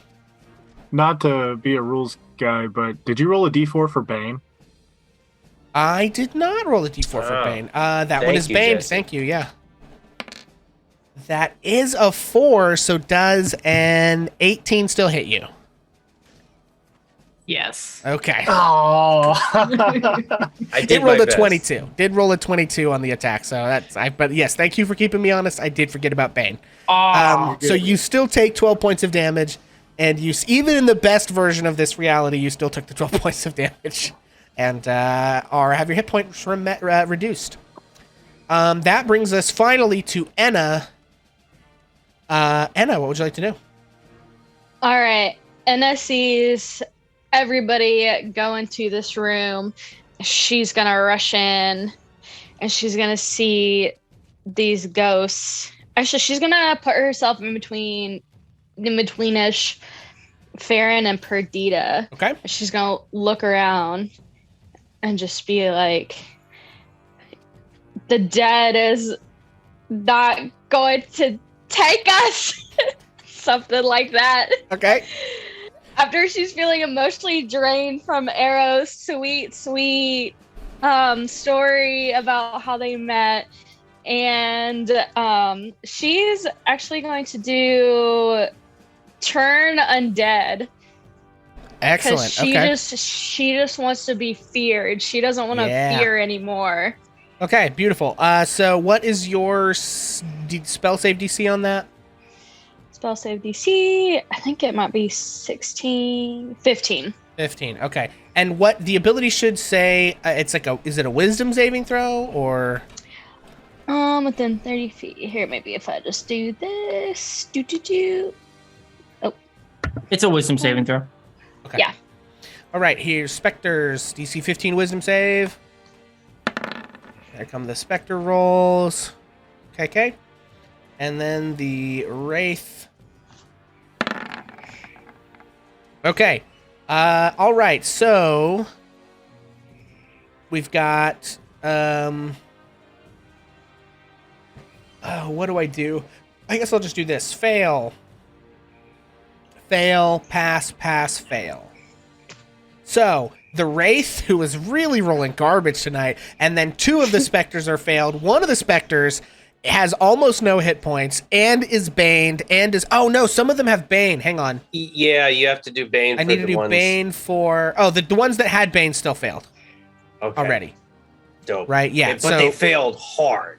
Yeah. They feel the worst. Yeah, so let's find out how bad it was. So a 7 is for the Wraith. 8 minus 1 is 7. And the other one that failed actually rolled a 0. So really failed. Actually, you know what? Wait, that's the one that already Doesn't had... that mean he just like explodes? Yeah, I think that because it had 1 hit point left. So Anna, and you're standing right next to it, and it rolled a 1. So I think I'm going to rule in this instance that for a temporary second, Anna's turn undead becomes destroy undead, which technically you don't get for like another 2 levels, as you raise the holy symbol of Saint Tathan the Sunbringer, and the holy light just fully evaporates the one next to Farron, the one that had just like shoved its fingers into your friend's brain and sucked out her their life force, is just evaporated off of them by the power of Saint Tathan the Sunbringer compelling them, and then the other.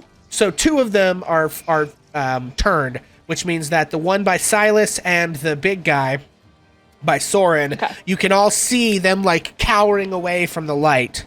So, and just to clarify for folks in the cast, basically what that means is they're going to have to try to run away to the best of their ability for the duration of that effect. And if they take damage, the effect ends. So, just so the be aware Spirit of Guardians might just. Oh yeah, that's a good, because on their next turn they're gonna take. Yeah, but that's okay. One of them is exploded, so. Of really course, cool, you can though. drop Spirit Guardians anytime if you so choose, but that's up to I you guys. can, but the damage is going to be really good. It is good damage. Although you have how It many is a third really level? cool- How many third level spell slots do free you have? damage. I have. Anyway, oh, no, that's fair. Perdita, you're up now. Sorry, enough rambling right. from me. And the I one have who 3. is right beside me is not trying to run away. Correct. The one that is right beside you, Perdita, made the save. So you see the light is shining, and it sort of cowered for a second, and then just sort of like kind of makes its way Perdita back. Still has my aim, and so I'm going to this time just stab into it with my short sword. Okay. Does steady and aim that's it. work? I mean, 25 still hits. Does steady aim work when you stand still? Does anyone know? Yes. Or when you Well, when that's you're the- on melee? Next attack roll. Yep, it does. Okay. Yeah. It did not specify. Doesn't specify Alright, ranged attack so- roll. Okay, cool. So I'm going to do short sword Okay. damage, which is 11, 11 and then I damage. get to add the what is my 2d sneak attack? 2d6. You should. It's 2d6. weird. It should be a global modifier box that you check on. All right, that's 21 points of damage again. Hang on. I think I can get this thing to auto roll it for you. Yeah. Well, but I want the 10 I just rolled. Yeah, that's fine. I'm just setting it up so that next time it'll just roll it to begin with. Okay, so that is 21 points of damage. So you basically execute the exact same attack that you had for the previous one, except this time with your short sword instead of your short bow. But you already know where to hit these things where it hurts, and you just sort of whip your blade through the body, and it slurps back together. Much worse for the experience. That's your action, bonus action. You can't move. Okay. How does Soren, as far as the people regaining health and stuff, how does that work? Do you designate people one at a time when their turn ends, or? For Twilight Sanctuary, the wording is whenever a creature, including you, ends its turn in the sphere, you can grant the creature one of these benefits. You grant it temporary hit points equal to 1d6 plus your cleric level, or you end one effect causing charmed effect. So whenever anyone ends their turn, so actually, Farron could have gotten an extra 1d6 hit points. Actually, everyone that's gone so far could have gotten 1d6 could have an extra points. 1d6 hit points. Okay. So I'm going to roll a d6 if that's okay. Actually, why don't we just have everyone roll their own d6 and take that many temporary hit points? Yeah. Um, I'll roll for Farron. And just to remind everyone, the hit points don't stack. So if you roll on your next turn and you haven't lost your current hit points, you have to pick a source. So it's like if you rolled 4 hit points this time and 3 hit points next time, you don't get 7. You have to pick the 4 or the 3. But anyway, you get those many. Go ahead. Sorry. So if we're at full hit points, we don't. So temporary hit points are actually a separate pool, and you should have a separate place on your sheet for temporary hit points, I believe. Okay. And you can regain temporary hit points above your maximum. They're considered like separately, basically. Okay. Cool. Thanks. Okie dokie. So that is the end of Perdita's turn. You can't move. It is Spectre time. All right. Before this Spectre takes its turn, or before, I don't know, are they acting at the exact same time? I mean, 2 of them are, yeah. Okay, because one of them is turned and the other one isn't, is why. Before that happens, Soren, I think, is going to look back at Enna and think, should I drop the Spirit Guardians? What do you want? This is your effect. Take them down. Take them down. This is our castle. We are no longer afraid. Okay. Let's do this. All right. So upon this Spectre taking damage, which is about to happen, the turn effect is going to end. But it will be making a wisdom save, I think it is. Okay, I've got an 8 and a 17. So the north one succeeds, the south one fails. You rolled 17 points of radiant damage. Whew. Yep. And that is going to be bam. Okay, so the one to the north, you can tell, Silas, the one in front of you, like, it was terrified, and as it takes the damage, that effect ends, but it takes a lot of damage. The one to the south is weathering. It's made like every save it's had to make so far. It's crazy. However, they are still attacking. So one of them, Soren, you're basically the only valid target for that one. So this is coming at you. Damn. This one does not have Bane. That is a nat 20. Okay, he brought it. So that is 26 points of necrotic damage. God, damn. You say 26? I said 26. Oh. And your hit, and then I need a DC 10 Constitution save. Okay, hold on. Let me do let me put in my. Okay, Poor well, Soren, I had the hit points from the Twilight thing, so that's good. That is good. Okay, Constitution save. Constitution save, DC 10. Ooh, please, sweet Saint Rune. Ooh. I'm gonna burn my inspiration. Okay. Fine. Oh my god. That is no good. No. Oh no, baby. Okay, so this one sort of like slides up to you and says, where is your god now? And shoves its hands into your chest and tries to stop your heart with his ghostly hands. Your heart is still beating, but your hit point maximum is reduced by 26. Oh boy. I also have to do a concentration Check for the Spirit Guardians. Yep. But I have Warcaster, so I have advantage on this. Please, sweet Lord. Hey! 19. And it's funny because where's your god now? And Saint Rune the Temperate is right over there. Just Soren right over points there. to the saint. Right there. Okay, so that is the first one. This one, I don't know if it's going to come at... Because Silas missed, and Roz only insulted it. So I think it's a 50-50 shot. So we're going to... 1 is Silas, 2 is Roz. It's a 2, it's coming for Roz. Bring it. I crit right now. That's only a 10. it. That did not do it. Okay. So this one comes for you, but it's so damaged by the spirit guardians that it's just wobbling and can't make it through. Silas, you are up.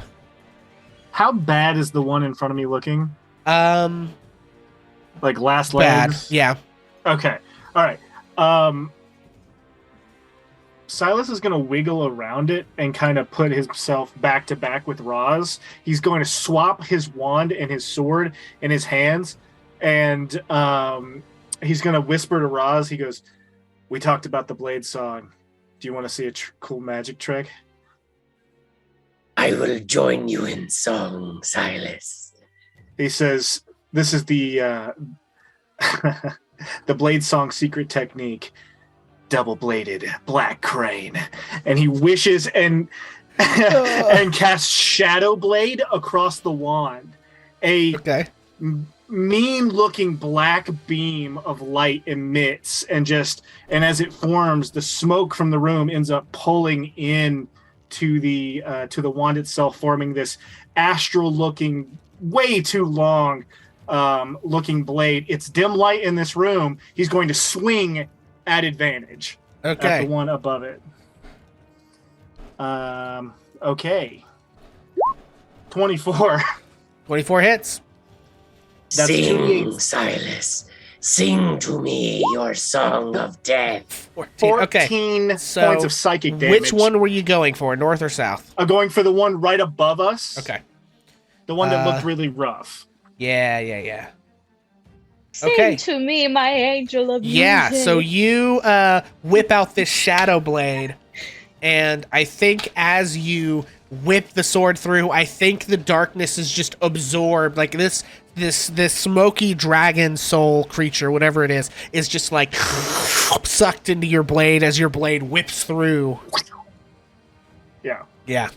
And then spins all the way around and faces the Wraith head on. Yep. Do I have a free action to whiff or to riff? Oh yeah, for sure. Listen, talking shit is always a free action, baby. Okay. He's just kind of whirling and dervishing his swords, and he says, "What are you gonna do? Come at us if you can." And him and Roz are just fucking looking like crazy dervishes. Hang on. Okay. Yeah, Roz is just full, like, doing figure eights with their scimitar. Nice. Yeah. Excellent. Okay. Speaking of, Roz, you're up. While holding concentration, you're not allowed to cast leveled spells, right? But can you cast? No, I cantrips? believe you can. Hang on, let's look at. You just can't cast other spells that are concentration. I think that's that's a rules fuck up that Dimension 20, or maybe that's like a homebrew thing Brennan was doing. I don't think that's actually how concentration works. So yeah, I think you can't cast concentration spells, but because they'll take the place of your current concentration. But if you watch D20, like they screw that rule up sometimes and think that you can't cast other spells, but you can. Dope. So what Roz would like to do is to cast Vicious Mockery on the Wraith. Okay. Spinning like a weirdo with Silas there. Also doing the same. Roz, I think, just cries out, like, "Your time here is ended. Okay. The dance and the song have joined to finish you." Okay, and is that Wraith? Is that one of the other specters? What are you going for? The big bad, the Big one bad, okay. that we're all surrounding here. Yeah. Okay, and that's a Wisdom save, spell save DC 15. 15 plus Bane. Plus Bane. I'm not making it made like a single saving throw with this guy. Okay, so 7 minus 4 is 3. So he fails. So roll that damage. Yep, give me, let's see. I think it's 2D. I think it's 2D4 at your level, probably. It doesn't say it on this, but you're right. Yeah, because I think cantrip damage scales, and I'm pretty sure. Yep, level 5. So 6 points of psychic damage, and that Wraith has disadvantage on its next attack. Okay. Get it. Before its next turn ends. I'm gonna give it the crying, sad, bloody eye. That means that he has disadvantage. That's what that means. Okay, that's And Soren. As a bonus action, healing word on Soren. Okay. I'm technically at my max hit points right now. Oh, really? Wait, you took 26 damage. How did you get back to your max hit points? Because I had the 6 temporary. It was reduced by 26. Yeah, I took 26 and you dropped me by 26 points. Oh, yeah. You're right. You're right. Also, guys, don't forget your temporary hit points at the ends of your turns. If you haven't taken damage, it doesn't matter, but... Gotcha. In that case, you can always roll it again to see if you get a higher number, I guess, and swap them out. Did someone took damage but passed their con save, right? Was that Perdita? Farron. Perdita has taken damage. Farron failed their save. Shit. Perdita passed. Yeah, I think Perdita's the only one that has damage that's not had a reduced max. Okay, so Roz will shout to Perdita, do your blood proud, casting healing word at first level. Casting healing word at first level. Or not. You could just not cast healing word. Is it behind your sheet? Sometimes it asks you. Yeah, I'm looking for the dialogue box. I don't see it though. That's weird. Well, you can figure out how many hit points you get once I figure out what to roll. Okay. Well, we'll just keep moving on. You let us know. Soren. Soren buckled over in this moment of pain, holds his holy symbol up to his mouth, and whispers a word that no one else can hear into it. And a burst of radiance expands in 5 feet from him as he casts Word of Radiance. Okay. They have to succeed on a DC 14 con save or take 2d6 radiant damage. Okay, what's your DC? 14. Well, let's see. 11 doesn't do it, and for the Wraith... 13 minus 4 is 9, so that doesn't do it. They both take 12 radiant damage. Damn. Nope, not 123, 12. Perdita recovers 5 hit points. Very good. Thank you. Okay, yeah, so the one south of you, Soren, is extremely wounded by this. The light blasts through it and shreds its body, and it is like barely hanging together. And the other one, the big bad, is starting to look winded. You having trouble? This thing has not been able to land a single freaking hit. And has failed every single save that's come at it. Am I missing like a magic resistance or something on this thing? Or is it just, I'm probably not, right? And that's all Soren has this turn. He's not moving. Okay. Okay, well, this thing is outside of your space, so it doesn't take damage. Okay, I think it sees Enna as the bigger threat because you have cleric stuff, and that is bad for spirits. So this thing is coming at you. Enna does a 23 hit. Pretty sure 23 hits, yeah. Yes, sorry. I was muted. That is 9 points of necrotic damage, and Enna, I need a DC 10 Constitution saving throw. Okay. DC. Oh, I lost my sheet. Okay. Wait, you said DC 10? DC 10 Constitution saving throw, yep. No. So you roll a Constitution saving throw from your sheet, so and silly. the number you're trying to beat is a 10. Silly. It's fine. 6. Oh, can I use inspiration to do that again? Woo woo. Oh my! Come on! Rip. What the hell? Big rip. Okay. Oh my so God. your hit point maximum is reduced by 9. As this one sort of flits over to you and like sticks its hands kind of like on and into your shoulder, and its like horrifying visage gets right into your face as it says, "This is a place of shadows." Trying to snuff out your light. Okay, that brings us to this guy. He's got to make a wisdom save versus your spell.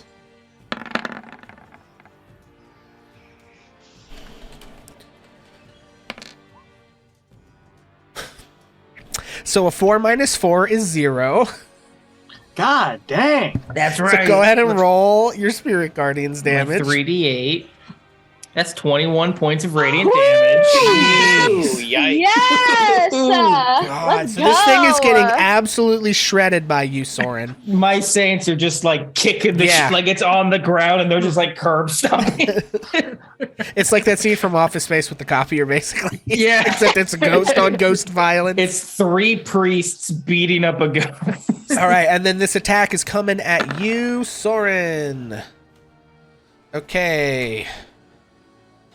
Moment of truth. He's Don't rolled a forget 20. Disadvantage. Oh, disadvantage. It doesn't hit. He's got a 10. Never mind. Yeah. All right, so we lose And another this thing. effect. Okay, so he goes for you one more time. One last act, the great last act of defiance of the great wraith in the cleric room here is thwarted by Roz talking shit. Oh, man. Okay. That's it. That's all he's got. He gets one of those per round. And they're real nasty if they ever hit you. Farron, you're up. It looks like the ghosts maybe weren't as big of a problem as you had initially anticipated. What would you like to do? I still enraged. I am charging to the one next to Perdita, and I again am going to Fury of Blows. I Okay. want to beat the ghost out of existence. Yes, very good. That'll work. Damn. Okay, all of those hit. One of them is a crit. So Marvelous. that first Let's one go. is 11 Okay, so 11 plus, 16. Good God. Okay, so that's 11 plus 11 is 22 plus 5 is 26. Well, here's the thing, right? Is that these things have resistance to non-magical damage. So that 26 is actually only a 13. Mm-hmm. However, this thing only has 12 hit points. So, Farron, you unleash your flurry of blows once again, just tearing into this creature as you wipe it from existence. As you continue to punch, eventually, I think you just keep punching, but eventually, like, you're just swinging through the air because as you swing, it's like it gets. The resistance to your fist is less and less and less, and eventually there's no more resistance, and you're just punching through the air over there. Okay, that was action and bonus action. Any other movement? You moved like 5 feet to get over there, 10 feet to get over there, I think. I am making a run for that last specter. Yeah, I I'm mean, you've got plenty of movement, so I'm furious. beautiful. Okay.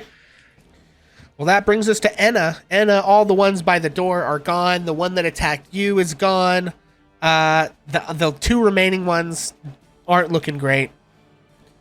What would you like to do? Oh, you know it. I'm gonna cast Scorching Ray. Classic. Classic Scorching Ray. Yes. If Never there's a lets you problem down. Enna ever meets that can't be solved by Scorching Ray, I'll be amazed.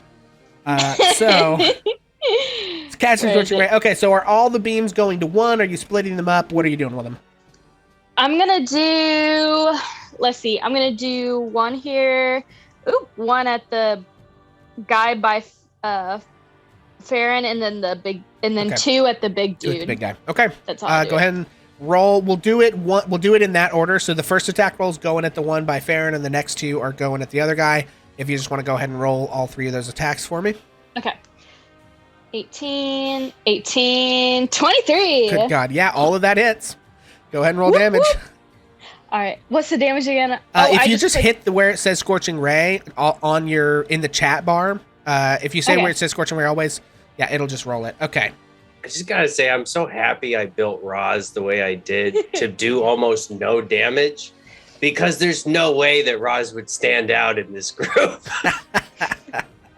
Okay, so these things do have resistance to fire damage, So 7 divided by 2 is still more things than this guy has. So Farron, you rush up to get into melee with this one, and over your corner, Anna just like pew pew pew pew. And then the other one takes 12, and I don't know if he has resistance. I think he does. He does. So that is going to be 6 more points of damage. It is looking extremely rough. Perdita, you're up. What would you like to do? All right, Perdita just stays right where she is, but she gets a hold of her sword. She plants her heavy thighs and firmly on the floor, aims directly to the big bad guy in the middle, and she lets fly with her short bow. Okay, let her rip. Oh. 14. And I have advantage because I have not moved. So does a 17 do it? 17 absolutely hits. Yep. Go ahead and roll damage and sneak attack. Actually, sneak attack should auto roll this time. All right. 8 and 6 is 14. Okay, this thing is resistant to non-magical damage, so it is so close. It's so close, but Perdita, unfortunately, it is not quite dead. But your arrow does sink through it, and like its body is like extremely transparent at this point. It's barely hanging on. Oh no, never mind. I can't do it. Okay. All right. Okay. Silas. Okay. Silas Darkblade over here. Looking in the air and all of Soren's twilight mist that's, kind of surrounding, Silas is going to take the sword, look at everybody just pelting this thing, and just push it up into the air, and just kind of like try to like suck in as much of this dark energy as he can, and just bring it down like a hammer. Yeah. Let's hope this hits. It is at advantage because it's dim light. Okay. A 17 to hits. hit. Yep. Okay. 15 points of psychic damage. Silas, tell me a story. Yeah, so I think that it's just this resonant, like the Blade song in his one hand, his wand in his right. You just hear this like, almost like the sound of deafness, of just like that that just starts to fill the room. And then finally, it just all kind of like pulls itself into the sword. The sword ends up growing and growing and growing and forming itself actually into something that looks akin to Soren's Warhammer. And he just splatters this thing. Yeah. On the ground. And I think you splatter it, and the shadows sort of like and hang for a second, and then they sort of turn into like this dark, sticky ectoplasm with almost this like ashy kind of a substance in it, and it's just like splats onto the ground. And that it's gonna take us out of initiative. Woo! Good job. That was dope. Good as job, hell. everybody. See, I told you fighting ghosts is kind of fun. See, these are the kind of ghosts we should be fighting. Dark specters of an evil god. What does that mean of our friends downstairs? Hopefully it means they are grateful. But Soren can they looks- come out of that room? They're probably on our way to us right now. Fair, make a just- perception check. No, I'm just kidding. Okay, so I don't mean to like jump in here, folks, but that I'm gonna just let you know is basically the last threat in the castle. So, in the interest of time and kind of getting through what we need to get through, I don't know how late folks can go tonight. We've got about 15 more minutes. It may run a little bit over, but it shouldn't be too bad. I'm just going to let you know kind of like what happens and what you find. So first off, I'm just going to like run you through the rest of this map. Okay. So you guys, find that, whoop, there we go. You can see everything now. Okay. So, there is one more room. It was like a coat room, and there really wasn't much, or like a guard room. There really wasn't much in there. When you make it downstairs, the ghosts are gone. And you investigate the sort of sepulchers and everything, and find actually a couple more interesting things. First of all, in the sort of sarcophagus with the lead knight, you find a sword. It is clearly magical, and whenever anyone sort of takes hold of it, the blade of the longsword gleams with a white light. If you identify this sword, which I think Pinna can do for you if none of you can do it, it is known as Grace. So it's a magical item. It has effects there while the sword holds any charges, radiates bright light in a 20-foot radius, dim light for next 20 feet. As an action, you can expend any number of charges to restore hit points to a creature you can touch with the sword's blade. I misspelled sword there with the Shrod's blade for some reason.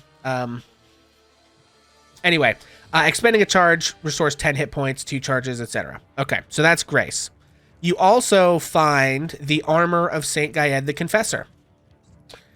It is plate mail. It's a set of magic plate mail covered in silver filigree. It grants a +1 to Armo class. God, I'm seeing all these typos. Also, once per month, the owner can summon the spirits of the Blue Dragon Phalanx to aid you in battle. Come on, battler. Good lord. Did I type that for you? I don't know. The Phalanx serves for 1 hour or 2 battles, whichever happens first. The spirits of the Blue Dragon fight, if ordered to do anything other than fight in battle, stand around looking confused, wondering what's happened to their bodies, blah, blah, blah. So basically, they can't, win D&D combat for you, but it's a unit that you can use in warfare. So those are the 2 things that you find that are magical. You also find the deed to the keep itself is down in there. So we have at this point a couple of downtime things, basically. So once the battle is over, you guys, Alyssa comes back. She has food for Garx. I'm basically going to consider Garx more or less tamed at this point.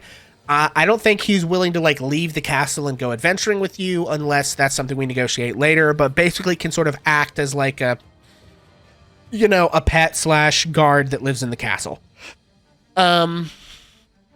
Having the deed to the keep, I think, makes it so that those animated armors in the other room don't attack you anymore. Because you're seen as the owners of the keep. You have a boatload of money that you guys found in the treasury.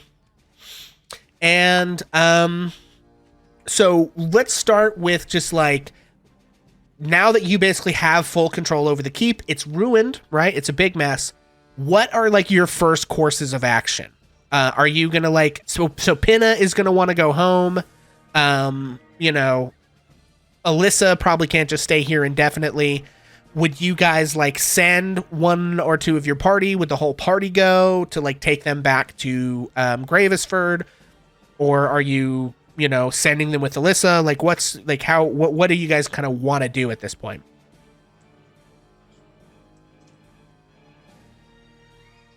Oh, I need to end the battle music too. Hang on. Okay.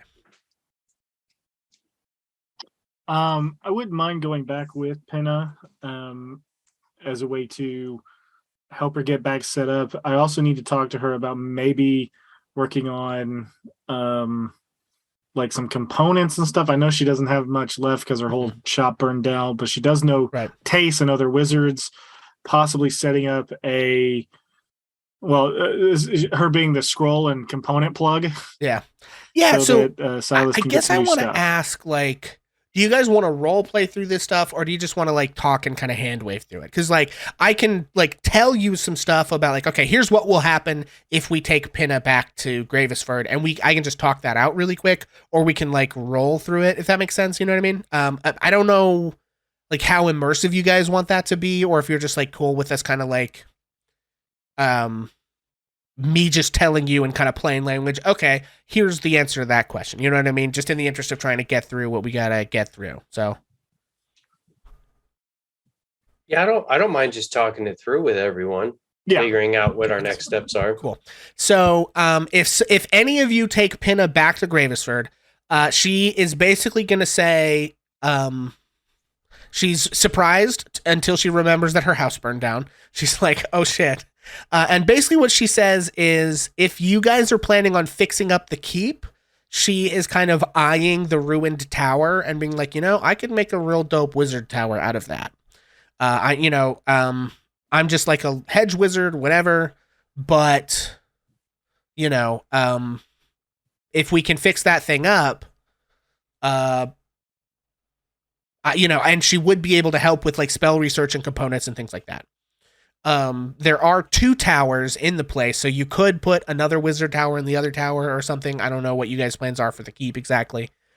Or she could just be kind of like your first follower, whoever's, so maybe let's start with this, because I think someone is going to take Pinna home. I'm going to let you guys know that let's just say that you all take them back to Gravesford.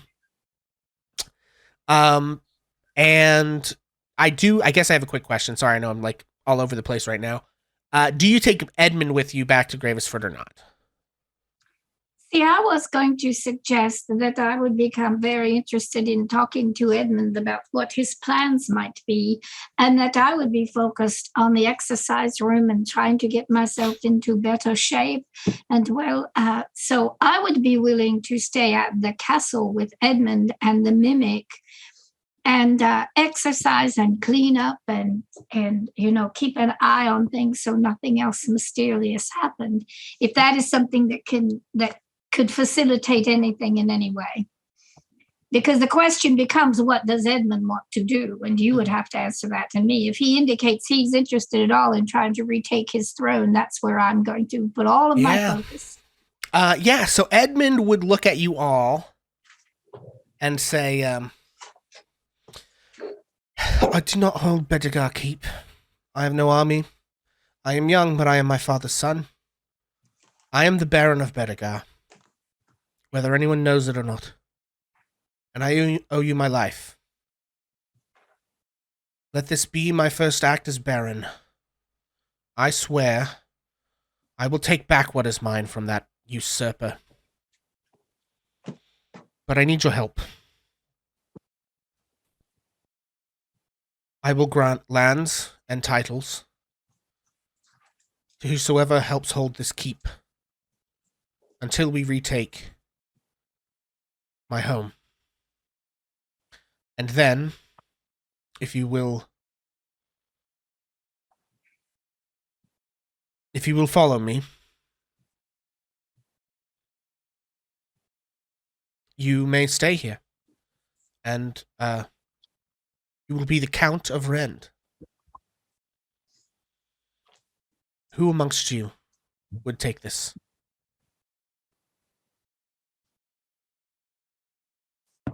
As a priest, I am forbidden from taking public office, so cannot go to me. My home is not a place. It is a people. I cannot accept. I will stand with you, Edmund, and I will train anyone in my ways or the ways that Elster taught me. I need to be with your army, not to be a count.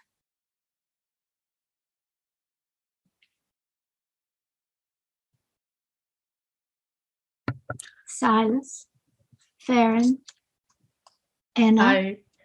I more than happy to help you clean up and get things fixed around here. Not sure if I am the right choice for any like super responsibility right now. This place kind of gives me the creeps, no offense.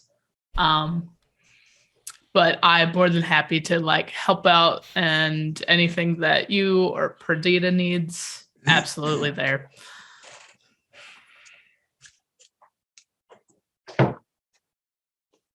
Silas kind of walks up to Edmund and says, you would give a title of Count to a blacksmith's son?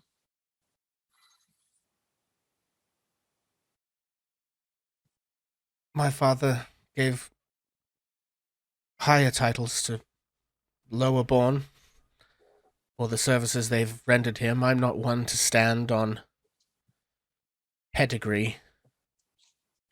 I think that He kind of looks to everyone and he says, someone needs to at least protect this place. I'm not one for titles, but I'd be willing to stand with you all here. If it means that one of us needs to be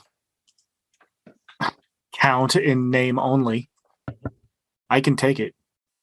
But I hope it doesn't change anything. I think nobility suits you, Silas. These people, they should be governed by themselves, and you are of their people, Silas.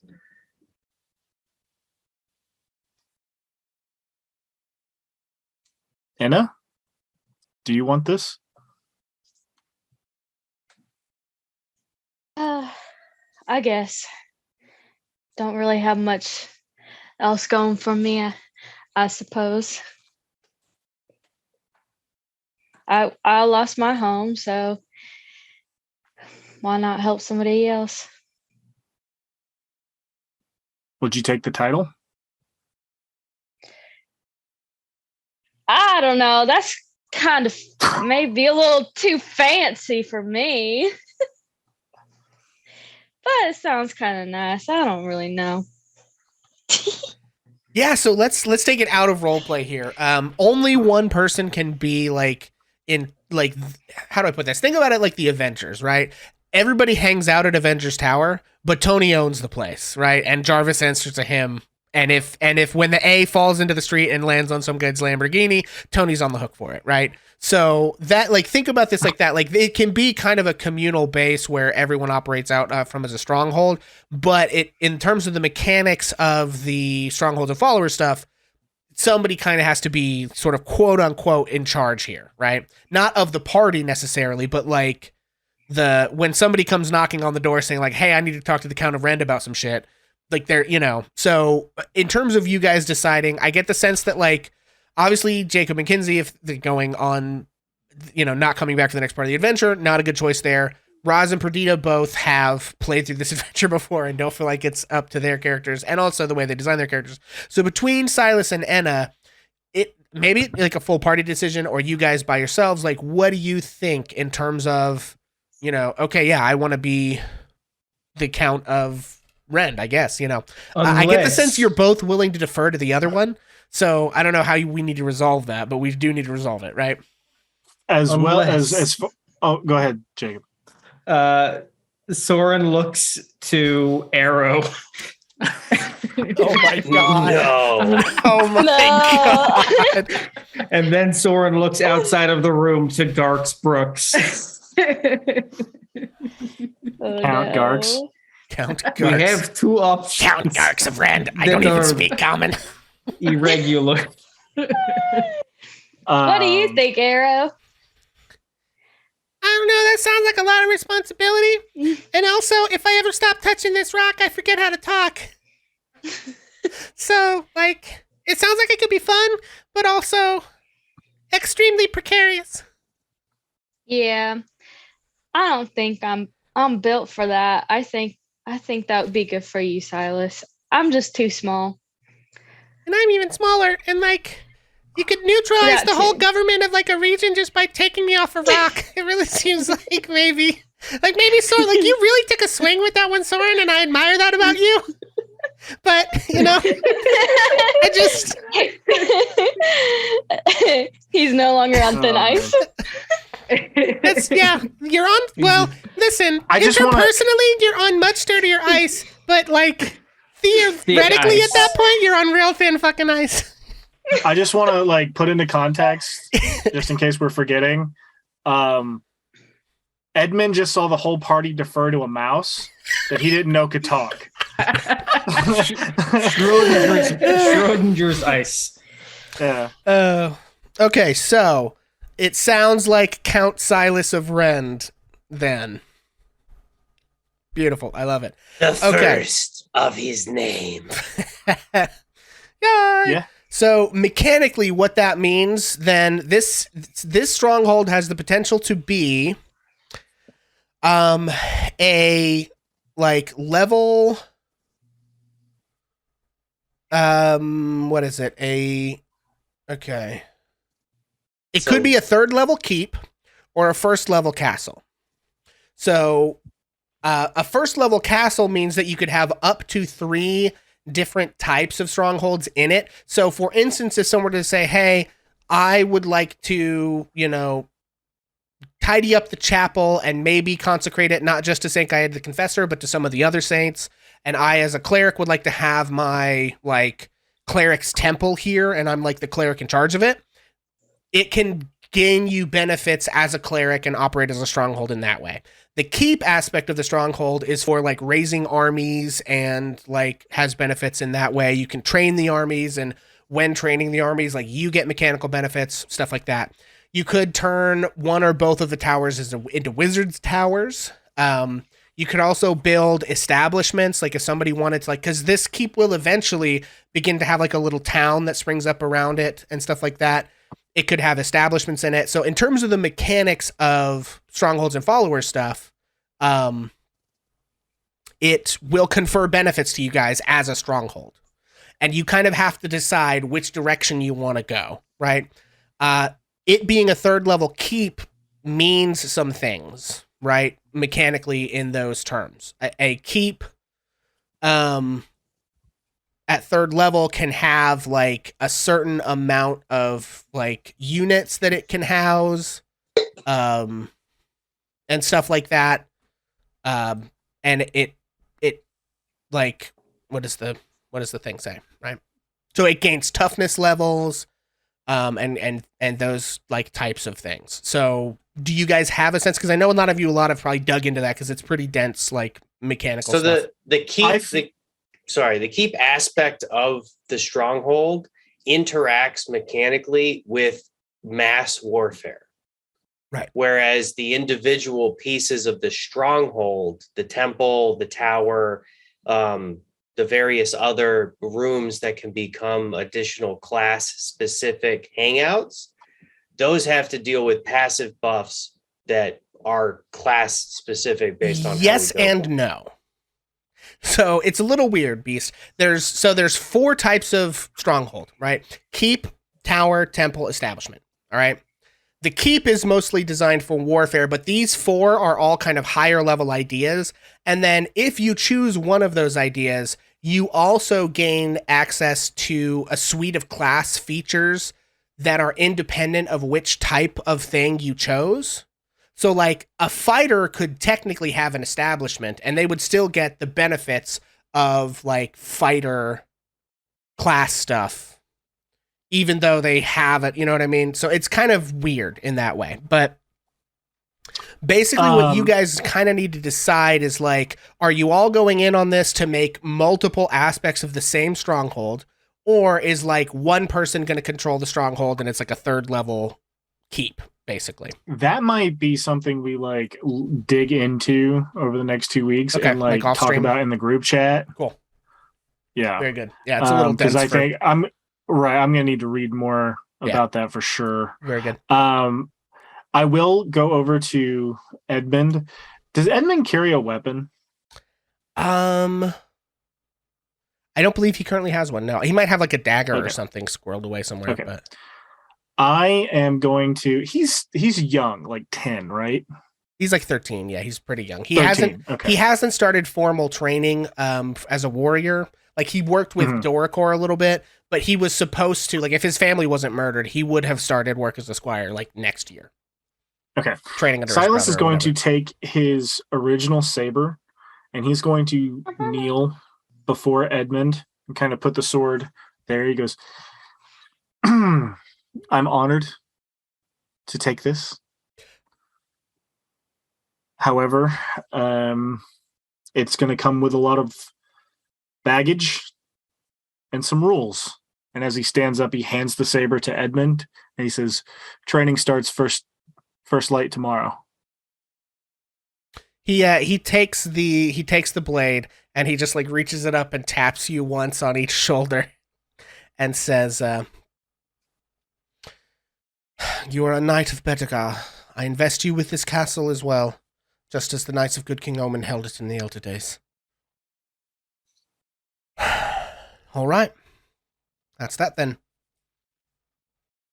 Okay.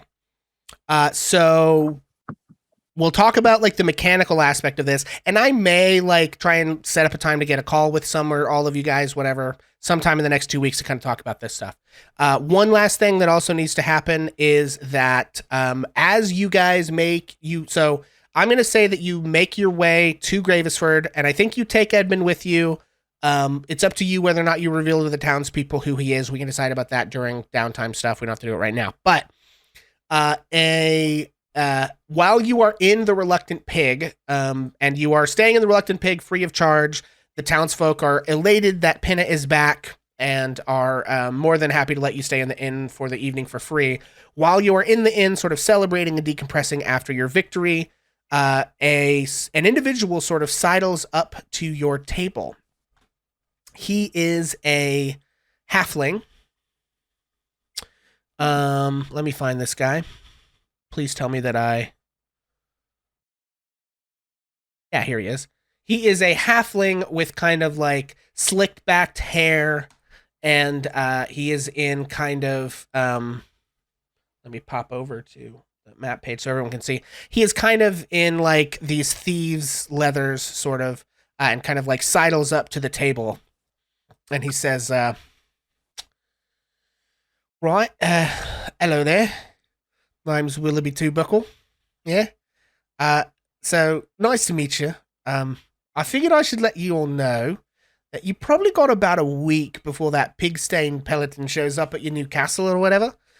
His army ain't all that big, but Saxton has some nasty friends. You know what a knoll is? Well, doesn't matter, you'll see.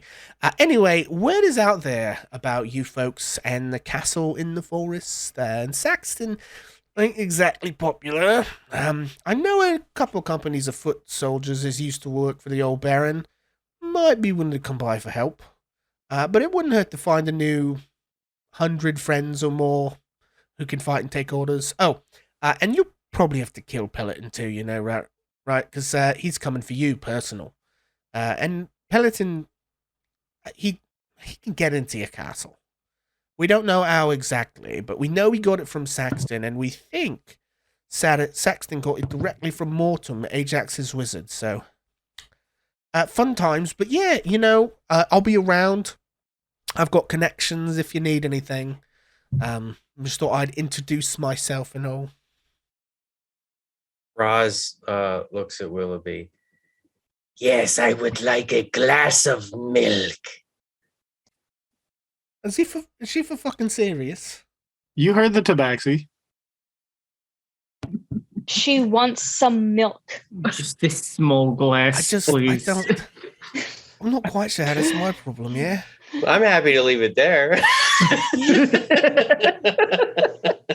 Make a persuasion or intimidation check. Oh, intimidation, for sure. 14. 14. Do I have a stat block for Willoughby? I know I have handouts for Willoughby Twobuckle. Do I have stat blocks? Bedegar NPCs. I have a stat block for Willoughby. Would you imagine that? Okay. I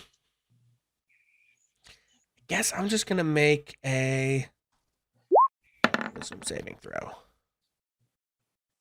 He sort of narrows his eyes and nods, and I think about 5 minutes later comes back with a tankard of milk as sort of a peace offering.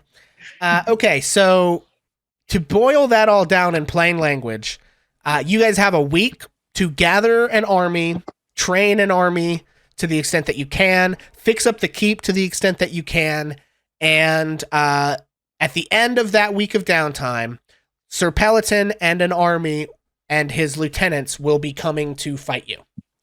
So Question: go ahead. Who has the orc horn? Soren. Cool. Soren does. Yeah. So one of the units, because I think that she said if you call it that, her orcs will come, right? That was the. So there is one possible unit you can gather of orcish troops by calling the horn. If you read the armor description for that armor of St. Gaede the Confessor, you can summon a unit of sort of blue dragon phalanx, dragonborn warriors. You can raise levies from Gravesford. You may be able to petition the surrounding towns for levies. You may be able to hire some mercenaries from Tubuckle. There's a number of kind of outlets available to you guys.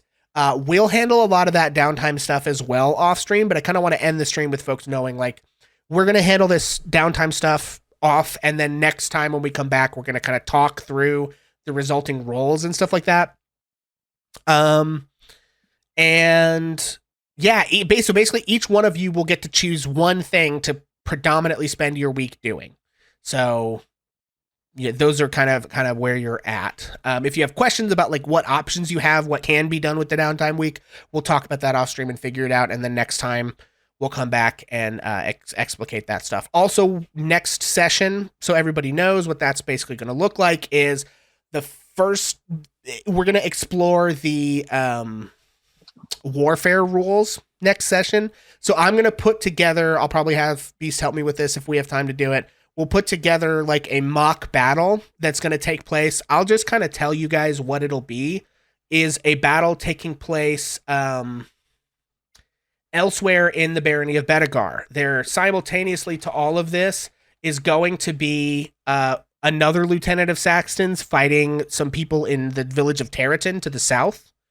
And we will just sort of go through what that battle is. They'll have units. You'll be controlling those units, just so you guys can get your feet wet with the warfare rules and know what all that means before we get into the actual final battle with the Castle Rend stuff, where Peloton's armies will attack you, and then you'll also have to fight Peloton. So that is kind of, I think, where we're going to leave the session. We've got some downtime coming up. We'll do warfare next time. We'll talk about what those mechanics are and how they work. And we'll do a mock battle so you guys kind of get the hang of how it goes. And if we have time, we'll do a little role play of like the setup and the final stuff for that final battle. And then 2 sessions from now will be the finale, hopefully. So we'll put us back on this page and we'll do our usual sign off. So thanks for hanging out, everybody. And before we leave you for the evening, we are going to go around and let you know who we were tonight, who we are in real life, where you can find us on the internet, if indeed we can be found on the internet. And then we're going to do our sign off. So Bonus Mom is muted. Bonus Mom, you're muted. Bonus Mom told And what I just said. I'm Bonus Mom. You can find me on TikTok and on Twitch, and I hang out in Ages of Ainor Discord. I'm Bonus Mom 70 on both. And I play Perdita, the Tabaxi, soon to be soldier of determination. Excellent. And Jacob. Hi, I'm Jacob. You can't find me no matter how hard you try. I am a specter in the walls of reality. And now I want to play Mass Effect again. I play Soren Fairtalon, the Owl and Twilight Domain cleric, the Taint Buster himself. This is so much fun. I'm so sad to be going after the next couple of sessions, but this has been so much fun. Excellent. And Mackenzie. I am Mackenzie. I play Fair Naref, Air Genasi monk. I feel like in the next little bit, Farron's going to be stress cleaning the castle. Just cannot believe that we had to do some ghost busting. But it has been so fun to be here, and I look forward to next time. Awesome. And shout out to Kinsey for being willing to have like your first major campaign be on stream like this. Truly. Yeah. Honestly, so nice I being admire here. that. That's amazing. So Beast. Hi, I am Beast. I play Raz Hiskers, the Tabaxi Valor Bard, and you can find me on the Ages of Ainor Discord. And that's it. I live there. That's my home. Excellent. Jesse. I am Jesse. I played Silas the Ghost Hammer. And yeah, I had so much fun with you guys bringing it home. Yeah, you can find me on the internet at youtube.com/spectrosofa, where we do all kinds of different things over there. But as always, this has been such a treat. I am so thankful to be here and can't wait for 2 weeks from now. Huzzah. And Taylor. Hi, I'm Taylor. I play Anna, and unfortunately, I'm nowhere on the internet. So yeah, it's been a great session today. Excellent. All right. And as always, folks, I am Pixel. You can find me on the internet here, because here you are. You already found me. Congratulations. You did it. You rolled a nat 20 on that investigation check and found your way to the dopest tabletop role-playing stream in the world. That's not true, but we wish it was. Anyway, I do a lot of the GMing here at Ages of Ainor. I currently GM this, and then on alternating weeks, I GM a Curse of Strahd campaign with our good buddy Vincent Page, who's a fellow Facebook streamer over on facebook.com/Vincent Page. Shout out to him. I also stream on Facebook, although I'm considering migrating some of that to Twitch at Hammer and Pixel. So facebook.com/Hammer and Pixel or twitch.tv/Hammer and Pixel, where I play video games and talk about kind of video games as literature and philosophy and economics and a whole bunch of gobbledygook. And also you get to watch me kind of suck at video games. So that's fun. And we also run a Discord where you can play Dungeons & Dragons with us and our other fellow friends who also play D&D, mostly D&D. We're open to other tabletop games. If you get that link, it should be in our YouTube description if you're watching this after the fact, or that link is in chat if you're not already on our Discord. But yeah, it's just like open kind of public facing D&D games. We have about 17, I think, active DMs who are all running games. Some of them are ongoing, like West March's campaign. Some of them are one shots and all kinds of different stuff. Some people are running text-based campaigns. There's so much going on over there, and everybody's super amazing. And that's all that I have to plug, and all the places you can find me on the internet. And so, to leave us, thank you all for hanging out with us for this silly little thing that we do on Friday nights. It really does mean more than I can tell you that folks are interested in watching our stories and our shenanigans. We have a blast doing it, and our casts all have a blast doing it. And I can't thank them enough for, taking their time out of their weeks consistently to come and do this with us. It's tremendous fun. And as always, you can find us on Twitter and Facebook, as well as the Discord. And finally, just want to leave you with a request from me to you. Until the next time that I see you, please do me a favor. Just be like, I don't know, like minimum of like 10% kinder to yourself than you think you deserve, because I promise that still isn't close to being more kindness than you actually deserve, friends. So that being said, good night, and we will catch you again here with this campaign in 2 weeks. Thanks, everybody. Bye. Let me tell a tale of a world where heroes walk among us, fighting through the darkness left by monsters and by selfish men. A tale of glory rents asunder, sacrifice and battles lost. Our heroes know not what awaits them, and still they carry on. Let me sing a song of a family forged by trials and woe.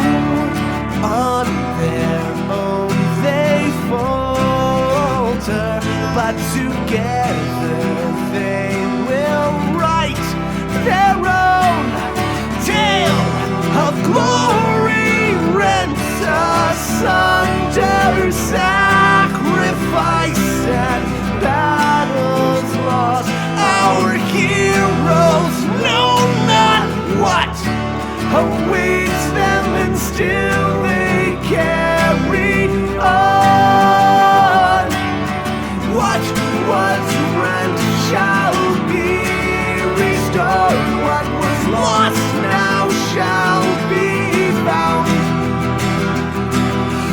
price of